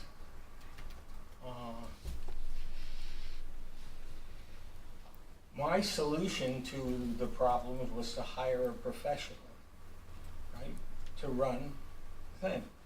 They may need, the Historic Preservation Commission may need to hire a professional. And I'm not talking about paying somebody a huge amount of money or anything. The professional that I hired, for example, manned the building, for 3 hours on a Saturday and 3 hours on a Sunday, 6 hours, gave up their weekend for $190 a day. That took away from the president's major responsibility, finding people to babysit, and not just babysit, but finding people to sit there on weekends. I mean, and give up their weekends. So all I'm suggesting is we may need to find some money. It's not a lot, and I'm looking at you, Dante. Find some money to give them a professional. And I mean, and I know that there are people who have enormous talents that are older, retired, and might consider it an opportunity. Actually, on that point, Hopewell Township has one of these manuals that you're talking about. And it's extensive, it's huge. They got a grant to hire consultants out of, I believe, the University of Pennsylvania, who came in and wrote the manual. Can we steal it? Yeah, really. I'd like to open to the public. May I have a motion to open to the public? Second. All. As the only public. Yes, and you've come and you've spent this time, and I would, Come up to the microphone. I'd like to recognize this. Okay, That, and I know I'm still sworn in, and the first thing why I started using my Yep. hand is that as the newly sworn in second alternate of the Historic Preservation who's retired and whatever, I volunteered to do what I can to help get the literature out, and I have a lot of expertise in the area of old houses and real estate and everything else, so I'll continue. I'm officially volunteering here, and I will let the Historic Preservation know that I'm willing to start working on that. But anyway, now what I was going to say before that. Part of the problem is that the problem is how beautiful we are, East Amwell, and how the proximity we are between Philadelphia and New York and Princeton and everywhere else. A lot of the people, right now, I looked it up on my phone, Zillow, there is exactly 16 houses for sale in the zip code of 08551. There may be a couple that on Lindenberg Road that are Hopewell mailing address or Mountain Road. The one on Rainbow Hill Road is now off the market, the old log cabin. And It's so, sold. It's sold? Yeah. Oh, okay, it's under contract. Okay, good, that's good to know. I went to the Yeah, open the house Galvin's for that. place. Yeah. Anyway, so back to me. The first rental property I ever bought in my life was in 1986, and it was a house in the historic Cadwallader Park, overlooking Cadwallader Heights, overlooking Cadwallader Park. Beautiful brick, 3-story Georgian colonial with a stained glass window on the landing and slate roof, the whole 9 yards. And we lost our shirt on it, but we fixed it up, sold it at a loss because of bad tenant situation. But anyway, it's gorgeous, and then and so that was my beginning into real estate investment. But prior to that, way back when in the 70s, I temporarily quit being a chemist and became a realtor in Princeton because Squibb Pharmaceuticals, now Bristol Myers, did not take you out of the chemistry lab if you were pregnant, so I couldn't chance that. And so I'm selling real estate in Princeton, And I happened to go to an open house of this cute little Cape Cod in downtown Princeton, worth way more than you would think it should be worth. And the reason it was worth a lot of money is it was a Sears catalog house. We have a number of Sears catalog houses in here. The one that I know the most about is the one that used to be owned by Margaret Case, who died a long time ago. It is now sold to somebody else, and it's falling apart on the outside. And my younger daughter was actually in it a number of years ago when Joe Notarangelo was helping my husband, who had to go to the hospital by wheelchair and things like that. And it has inside the original pine wood floors. And, you know, these kind of things are worth preserving, you know, and a lot, in addition to educating people, you know, the problem is people out there, they put their offer in. Their realtor knows that if they tell their realtor they're going to expand and do this, and their lawyers, they know to put their offer in contingent on getting a variance. However, they don't know if they buy the house because, hey, it's halfway between here and there, and we can just do what we want to do to make it our own, you know, personalize it with this, that, and the other. And they don't know until after they bought it. And then when they are told that they shouldn't do this and they shouldn't do that, then it becomes a problem. And so realtors need to be educated to the extent that I know there are some local realtors that do know East Amwell Township, that live in the area, but in terms of that if it is historically significant, it should be in somehow the listing thing where they're told they need to seek advice from the township before they make the jump into buying it. And that is a problem. And an easy solution, which would flip the wigs of all sellers involved, is I know both Trenton and Montgomery Township and a number of other ones have a continuing CO for different reasons, nothing to do with historic preservation, but a continuing CO, it prevents people from finishing their basement or doing this, that, and the other without, when they need to, you know, pay more taxes or whatever. But it would be, if they needed a continuing CO, then they would have to seek advice on what they can and cannot do. And it could be made very non-onerous, you know, in terms of you're not really looking to, you know, to harm them in any way. You're just looking to educate and have buyers not buy and when they don't know what they're getting into. And I think that's all I have to say. Thank you. Thank you. I made a note. I want to go back to that continuing CO, but not right now because I want to wrap this up. But I want to, I'll be, I'll sit back there. no, I'll be following up. May I have a motion to close to the public? So moved. Second. Close to the public. Okay.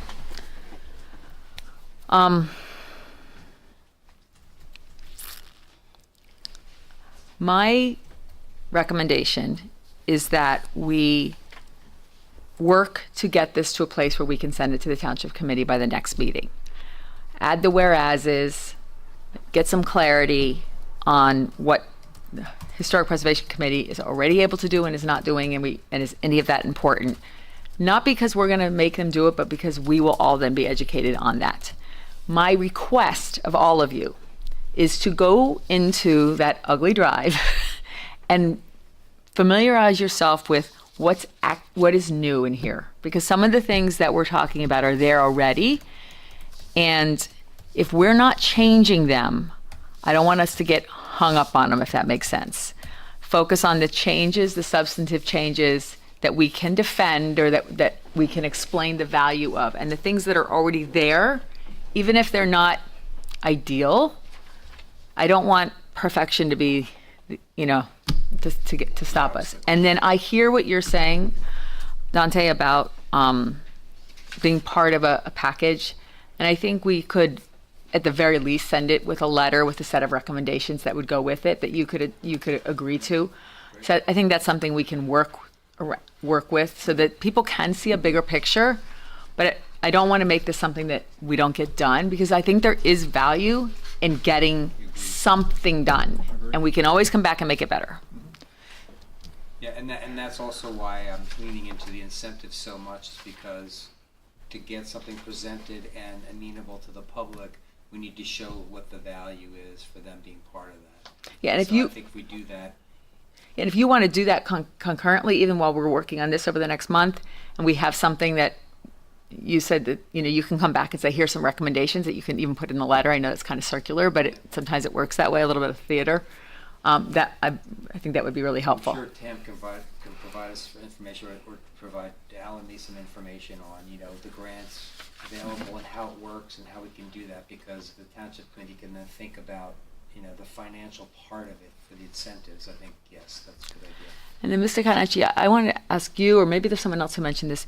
There are people who have gotten grants and who've been successful, and someone mentioned a case study. I don't want to take on creating a case study. I know what's involved in this case study. I've done way too many of them, but it would be nice to know a little bit more about it, so that when this goes to the township committee, or when there's a hearing, there's someone there who can talk about this is the positive that can come from this. I think Mary Van Horn is someone who quite frankly is familiar with all of this, goes back many generations, and apparently, it's her, isn't she our liaison Yes. to the historic preservation? So Mary would be the logical person if she has time. Yep. This, as I said, Time is this is the problem. Yep. And as people get older, many of them also don't spend all of, they stay winter in Florida and other places, warmer climates, and that's It's just the reality. understandable Yeah. as well. I'll shut up with one last statement, and that is, I think you would be wise to invest, and it doesn't, a few $1,000s in seeing if you could get a professional to help these people, because I think everybody, as I said, these are people of goodwill, but they don't have time. They just simply don't have the time to do this, or the energy, or whatever. And especially when it gets contentious. Here's the people who did the one for Hopewell. So they could just edit the one that they did for Hopewell. Exactly. It's pretty good. It's like, yeah. I mean, and it's close. It's like, it's not that. Are you sitting there reading that? I'm just checking it out. I sent it to you. Multitasking. Yeah, I call. Okay. And So it would not surprise me that the Hopewell one was taken from someone else. Nobody creates the wheel. Right, exactly. So but that's a it good one to takes build somebody- on. But it Yeah. does Somebody took a take lot- somebody to edit too.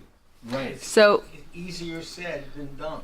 So the next time we come back, we'll come back with something that hopefully we'll be asking everyone to vote on, but it will have a checklist, a list of things that go along with it, and so that we can see a full picture.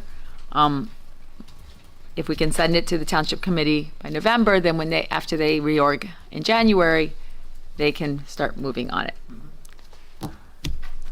Good? And if in the meantime you have questions, you have ideas, please reach out to Tam so we can incorporate them. We can use email to make small changes, right? But I don't want any surprises for anyone either. I just have one question. You may. Hopefully it's the last one. For like local historic, if there's grants from the local, where's the grants come from on a local? We don't have where would it come from? It would be something that would have to be voted on if the public is gonna provide funds, financing. Usually, the way I've seen it, the municipality goes for the grant. They identify the project they want to do, and then they go for the grant. And sometimes the county has grant money, sometimes the state has grant money. The state usually has a lot more grant money. They publish like who's getting awarded all these grants. I see that. Don't be surprised if our letter has a list of grants you should go for, and maybe even a recommendation on some money to spend. I mean, we'll And I think that's really helpful, because by way of a plan where you see everything and you say, here's the benefits and here's what you can do as township Yep. committee to follow up, then it can be, all right, send it to somebody, figure out how to do the grant. Yeah. Yeah. I like it. Okay. So in between now and next month, if you'd like, I can work on the whereas clauses, Yeah. and we'll add that to the next draft. Yeah.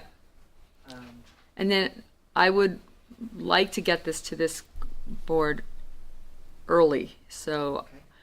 if you can work with Kristen when it's available, just send it out. Just acknowledge each of you that you've got it and that you're reading it. No reply alls. Okay? And maybe before this body's next meeting, you can get some input from the historic preservation folks as well. And that way, by the time we have our meeting, we'll have the benefit of your edits to what we have today from this discussion, input from them, whereas clauses, an idea on a package, and then it's something that might be ready to move forward. Yep. Yeah. It's great. Hopefully we can get it all done by November. Yep. I'll be working on it from India. Yep. Okay. So we'll put that for now. Thank you for your work on everything, Tam. Thank you so much, Tam. You have a few minutes to talk about bridges? Sure. So the bridge project is something that the HPC did start. But before they get too far into it, we want to make sure everybody's on board. I've already met with the township committee, and the township committee wants us to do what the HPC is thinking of doing is, again, using that part of the ordinance that allows HPC to write reports on designating landmarks, is look at all the bridges in town and decide which ones are worthy of historic landmark designation. Currently, there is only one bridge that's identified as historic. That's on the National Historic Registry, and that's the bridge on Manners Road where Manners intersects with Wardsville. Huh. That has National Historic designation. What is the value of doing this? Well, once again, grant money, Okay. but maybe more importantly, engineers will not rip down historic bridges as quickly as they will other And put in bridges. big wide too, yeah, okay. Right. Because once those landmark designation reports are created and adopted, again, by this board, as long as the township committee doesn't change them or do anything to them, they're sent to the county historic preservation office and the state historic preservation office. So if the county engineer wants to change one of those bridges, you now have the county and the state that got your back. Which is probably why nobody's fixing that bridge at the end of Manners Road. Well, you know, the bridge at where Rainbow Hill hits, that was beautifully done. Yeah. I mean, they did work on that really matched the historic. Yeah. I was really impressed. Yeah. Yeah, that And- one that goes, Yeah, that's a gorgeous Journey It bridge. has like the ruined Yeah. arch, and it's like really something. and I kind of feel Cider Yeah, I love Mill Cider Road's the Mill, same yeah. way. Right, right. So when I lived in Chestnut Hill, Philadelphia, we had a bridge washout. It was out for a long time, and it was designated historic, and then multiple House of Representative members and senators got involved. It took a long time, but Mr. Spector did get the money, and that is the most beautiful bridge. Chestnut Hill, leaving Chestnut Hill going out of the city. It's just a gorgeous, it took forever, but a lot of fighting, but I've seen what this can do. Yeah. Yeah. I mean, health, safety, and welfare always sort of trump everything. But if it's identified as historic, then it has to be redesigned sensitively. Yeah.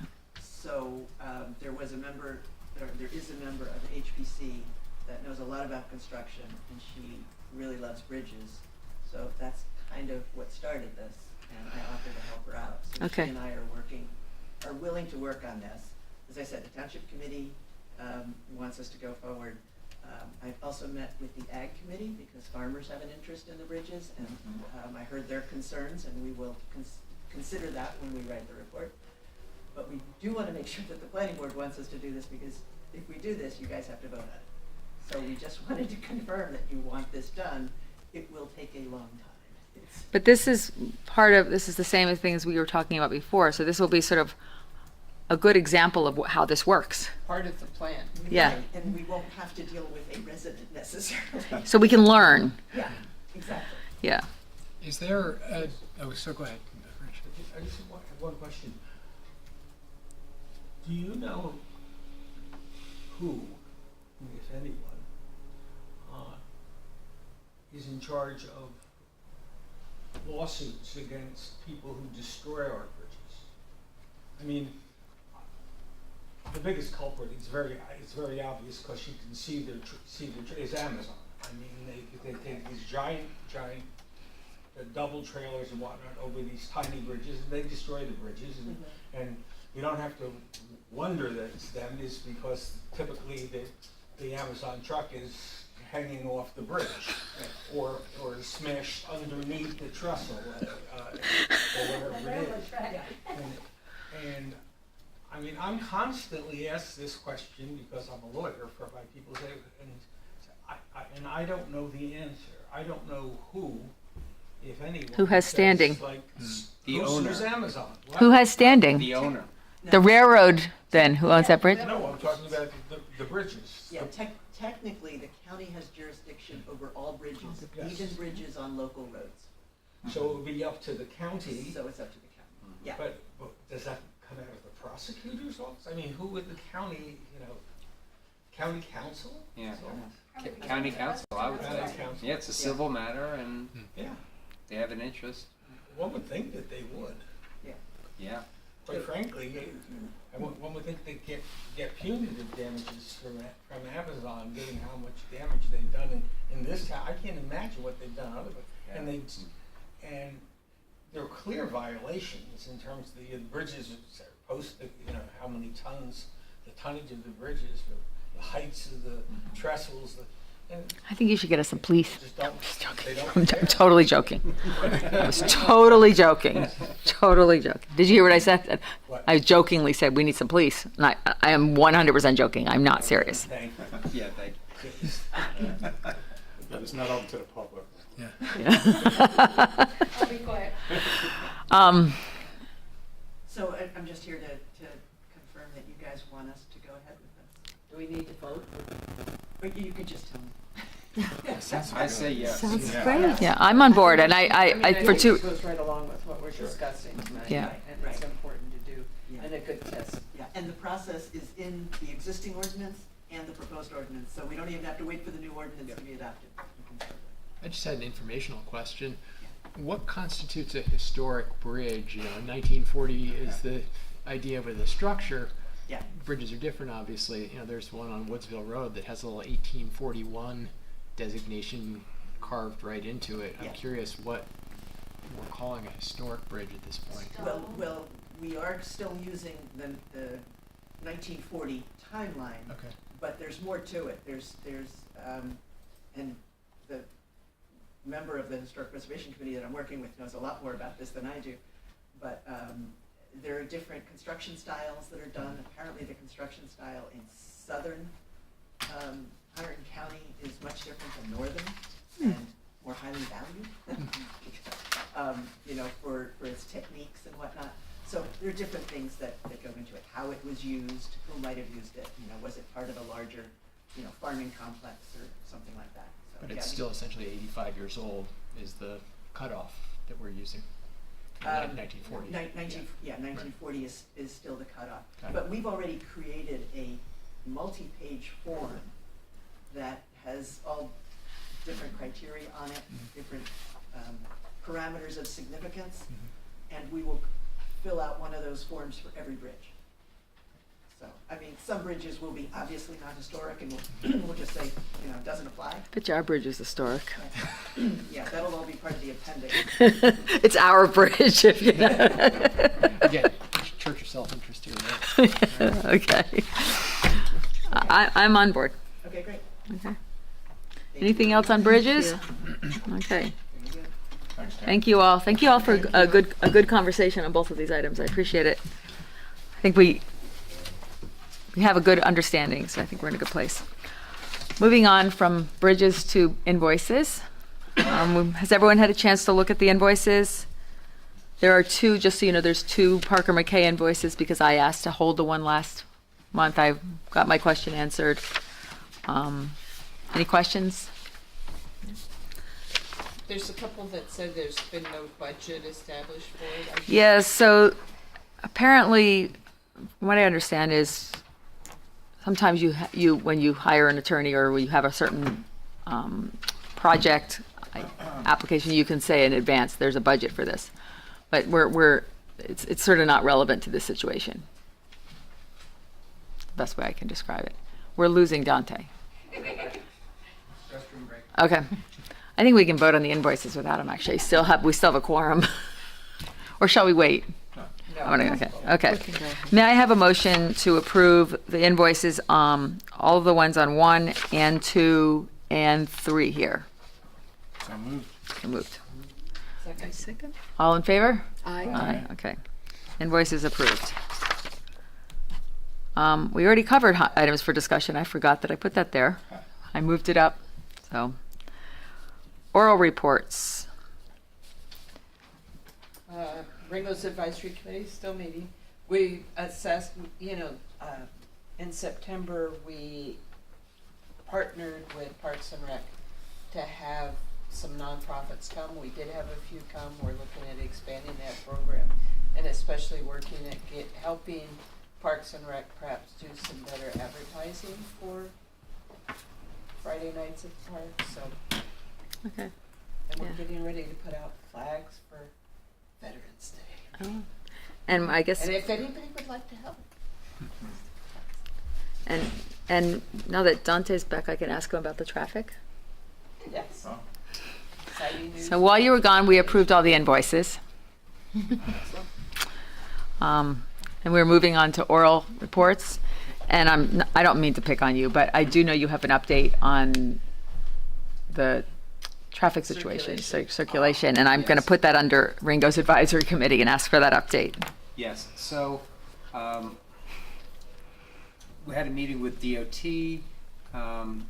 We've been asking them to do some traffic calming measures for Ringo's, and they agreed to further investigate a number of things. In particular, we could start with restriping the downtown. So right now we have Route 579 coming from the north that dumps directly into the place where 179 and 579 are the same road for a couple blocks in our downtown. And there's notorious speeding there. People kind of shoot out in front of other cars. So I've gotten now from them a couple days ago a written proposal of what they do. I'm going to send it to the Ringo's Village Advisory Committee to take a look. I sent a copy to Tam as well, who is providing some input on ideas for traffic calming. And basically, one thing that would happen would be restriping where that 579 reaches 179 at the intersection, so that 579 would actually have a stop. And so then 179 would continue through. Somebody going southbound on 579 there, John Ringo's Road, would have to look left, right, and then proceed into traffic. So that would be an improvement. Also narrowing the travel lanes right in that downtown area, so that people don't see it as a highway. That's Move what Francis quickly. was talking about too, yeah. Because the visual part of it Where is she? established, helps people to see that there's something worth slowing down for. We also identified some places where the Township Committee can consider putting some money up to have pedestrian crossings where you push a button to go across and there will be some flashing lights. That's something that we would have to primarily pay for, but again, it may be worth it to get people to slow the heck down there. Also, there's a possibility that we could get a sign or two, again, probably at our own cost, that would say the travel rate of speed that a car entering that area would have.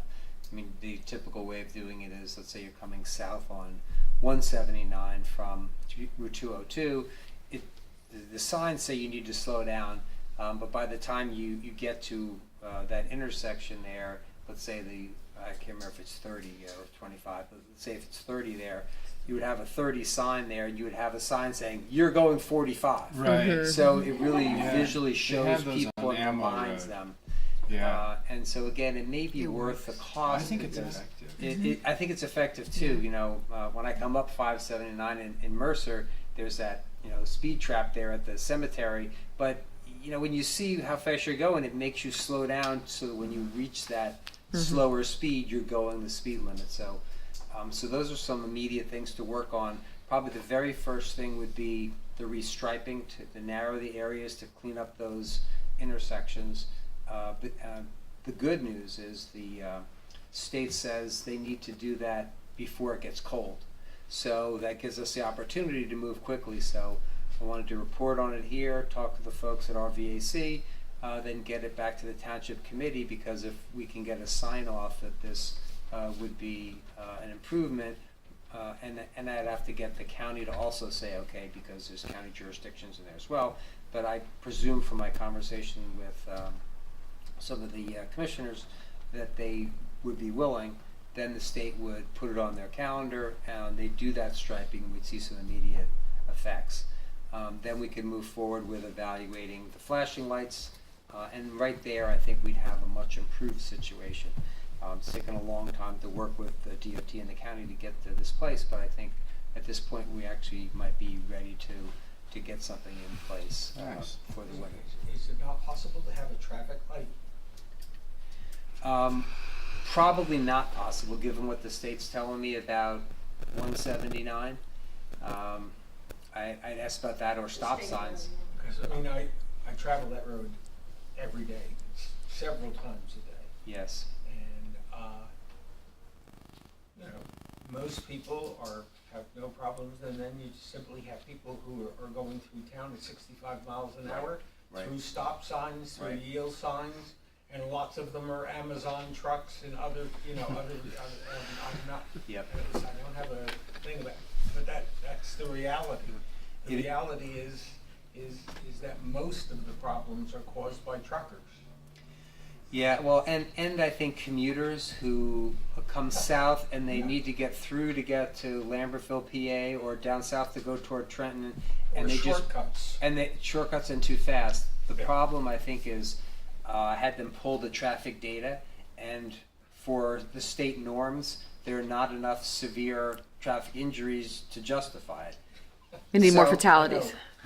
We need 3 children dead. No, in order to exactly. Get a traffic light. Yeah, Well, and when we get the seniors in there, we can probably. and right, and then that's another consideration, right? There's going to be a Because- lot more pedestrian traffic Right. in that part Yeah, of I mean, town. that's what we Exactly. have to. You're going to need a think about. crosswalk. Yeah, So part of the striping will be to try to deal with that area where we're anticipating that new construction will go. But I think this is what I think we're able to do now, and frankly, for decades apparently we've had no action. So I think if we can get this rolled out and doing something, and then we can see where we go from there, I think it would be a big improvement. So that's Can I just mention on the same area, it's a kind of a, I noticed it as kind of a safety item, and it involves the carousel. Yep. If you're coming down from like the post office, you're turning right there, there's, right next to the porch is this little stone area that's kind of like designated parking where there's like delivery trucks go in there. So if you're going to turn right onto Worthville, and all of a sudden there's a truck there, you have a tendency to go out to the oncoming lane. And that's like prime head-on collision right there. I mean, granted, you're only going 25 miles an hour normally, but this is because people park behind the carousel on Wurtsville. No, on the No. side, right on, on, like next to the front porch on John Ringo's Road. As soon as you turn right there, it's like right there. And it's, on Wurtsville. on Wurtsville. Yeah. Oh, yeah, And that's it's, at Wurtsville. even if you park a car, if you park in that area, you're sticking out on Yeah. Wurtsville. I mean, There's no there's room. just And they have not it as enough park, people it's park a there. parking area with not enough space. So we can have RVAC take a look at that. That technically would be a county road. So we need to talk to the county. But again, I mean, what I It think might be something as simple as talking to the owners of Carousel and telling them, we have an issue, a safety issue here. And, you know, maybe have your deliveries, they have a parking lot in the back. Just like tell them nobody to park there, you know, block it off, it's not a parking area. And because it's never really that busy in the back, there's always parking spots in the back there. maybe share with Candy, who's on RVAC, exactly what you're talking about. And, I know exactly yeah. where it is. All right. So, but, I mean, yeah, we should definitely talk to the owners, talk to the county. I mean, we need that whole area. to be Tom's safe. ready to go. Talk to the owners of all You're ready of to the go. businesses. Mhm. The simple Yeah, is fact that of the matter Thing out for my report. is that you have, you know, and I use the gas station and I love them dearly, but there are vehicles parked all the way on the side of the road so that you can't, you take your life into your hands To get getting out. gas there, because when you're leaving, you're blind on either Blind. side. Mm. And you have, and that's fine, you know, when cars are only going 25 or 30 miles an hour, you have to, and you have a fairly fast car, you can get out in front of. But if somebody's coming 60 miles an hour, you're dead. Yeah, no, yeah, definitely people cannot be going 60 miles an hour there. So. I'm gonna bring up something as we're talking about intersections because I live very close to intersection Manners and Amwell, Yes. and it's historical district. That's the village of Reveal, and it's off. There's another split, right, like a fork. That's the Old York, and there is the building. It basically was already damaged a couple times, trucks or other vehicles. So that intersection, it's disaster. It's disaster, and but the problem I think it is, I wonder if someone any of the resident brought up to attention, because it's also the Raritan, right, township. So it's the center line of the right of way. It's actually divide the townships.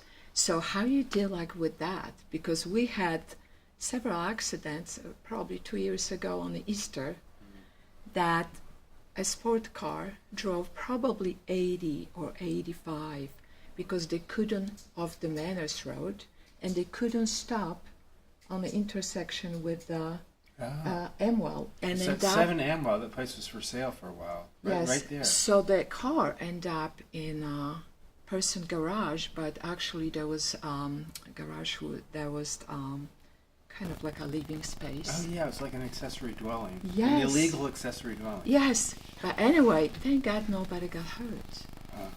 So right, right. nobody was that time crossing, the Amwell, and that's a hazard intersection. It's unbelievable. So Hunterdon County has a study, is actually looking for information right now from residents. I know Candace put this up on Facebook. Thank you. But they are actually in the middle of gathering information. They want this data. So if you go on Facebook and look what Candy posted, all of us can do this. You go in, you can literally designate, here's where there's accidents. And I think you can actually put like notes. There's been a fatality here. There's been a car went into someone's building. They're looking for that data. This is the best time to do that because something like this where there's multiple jurisdictions, I think this is where we need to go with that for now. And it's difficult. We call state Yeah, and if you police could let often. people know at the township meeting too, I will make sure we have the link. I think this is our chance, right? Yeah. And if we all do it, there's more dots on that. It's gonna help. So. And one last thing, John said, you can't do them, apparently you can't do it on the county road, because if you could, you put bumps in.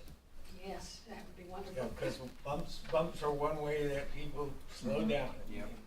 And that's what they did. But the in county Flemington, wanna approve all of the bumps. all those back You roads. just in have to Flemington, go in and because carve people out a shoot bus. Yeah. down. Two people talking. Now you lose your chassis if you hit them 25 miles an hour. Thank you. Prospect? We canceled the last meeting because we're waiting on the state. But we met Roy Fryman.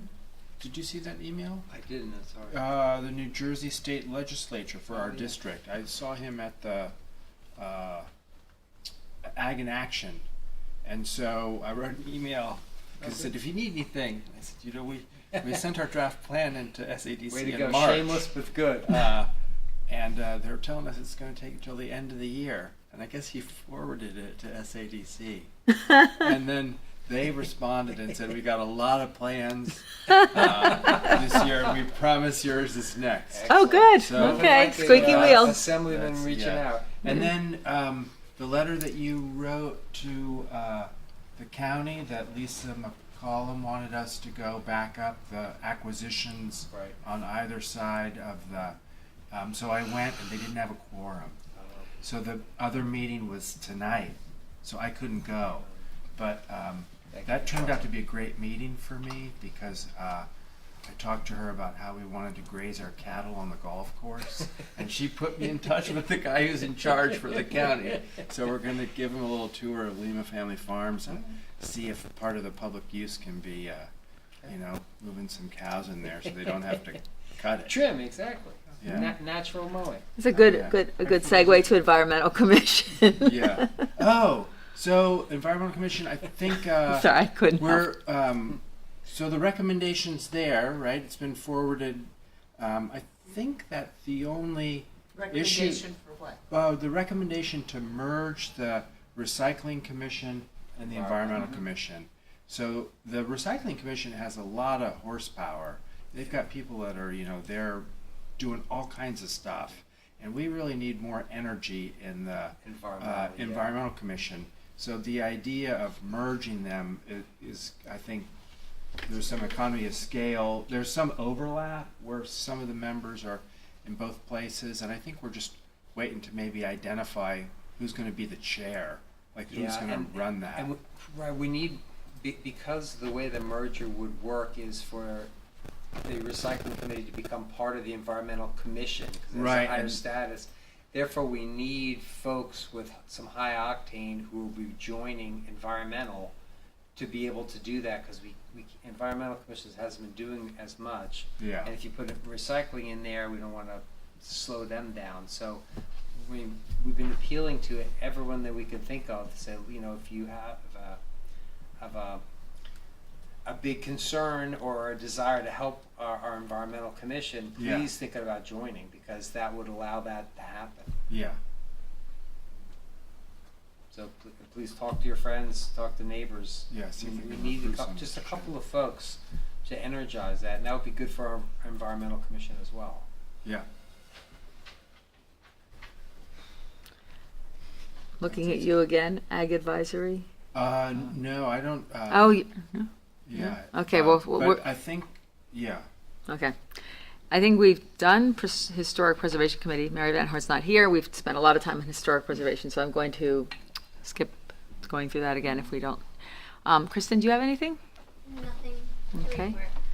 And then from me, just thank you, everyone, and please take the time to read that lengthy document again, so we can move on. And next month we have Monahan, and then we have at least 3 applications that will be coming up after that. So, What's left of Monahan?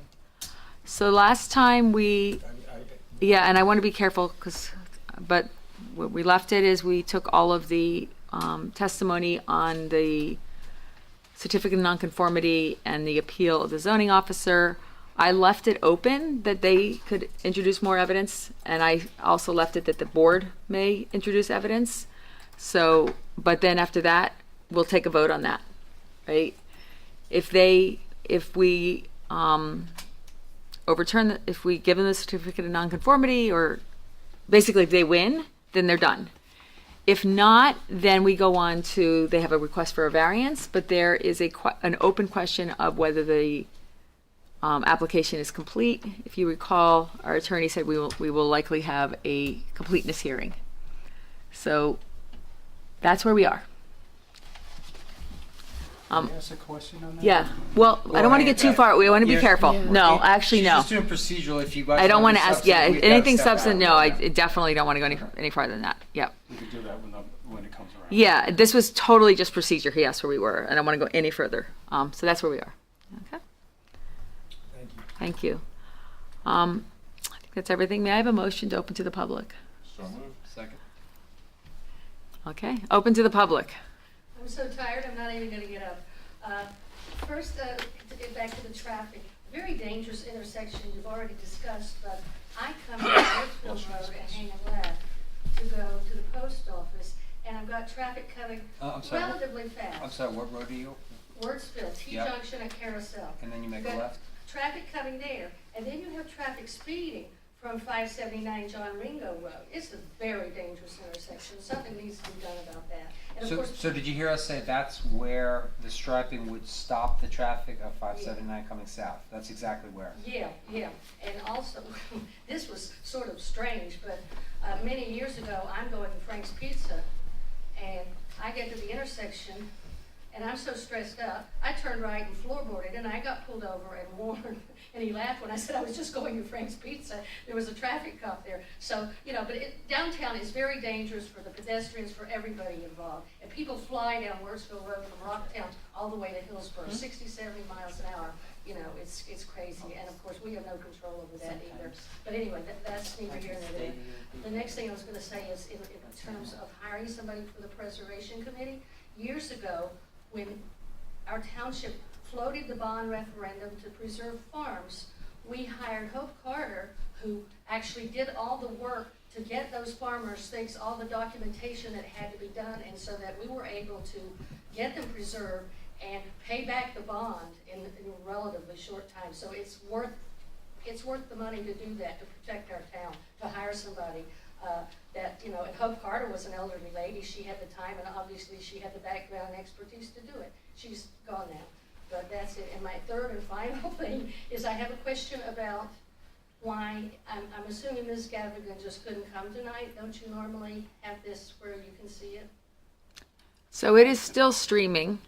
Oh, it That's is something. streaming. That is Okay. something. That is yeah, something. because I'm not She. gonna be here next month. Yeah, no, it streams. That's something that the township Okay. provides, and That's Kristen what starts it. Ms. Gavigan. Miss Cavigan comes of her own accord, Okay. and I hope she's okay. Okay. Her absence is noted. Okay, thanks. Anything else? Okay, without objection, we're closed to the public. Anything else? Correspondence? It says none, but if you recall, we got the letter from Parker McKay. You've all seen that. It's just for the record. And may I have a motion to adjourn? Second. All in favor? We are adjourned Thank you. at 9:16. Safe travels. Thank you. When are you leaving? Wednesday. Wow. Yeah, I got 24 hours now to pack and get it all. Yeah. Where are you going? Going to Mumbai, Calcutta,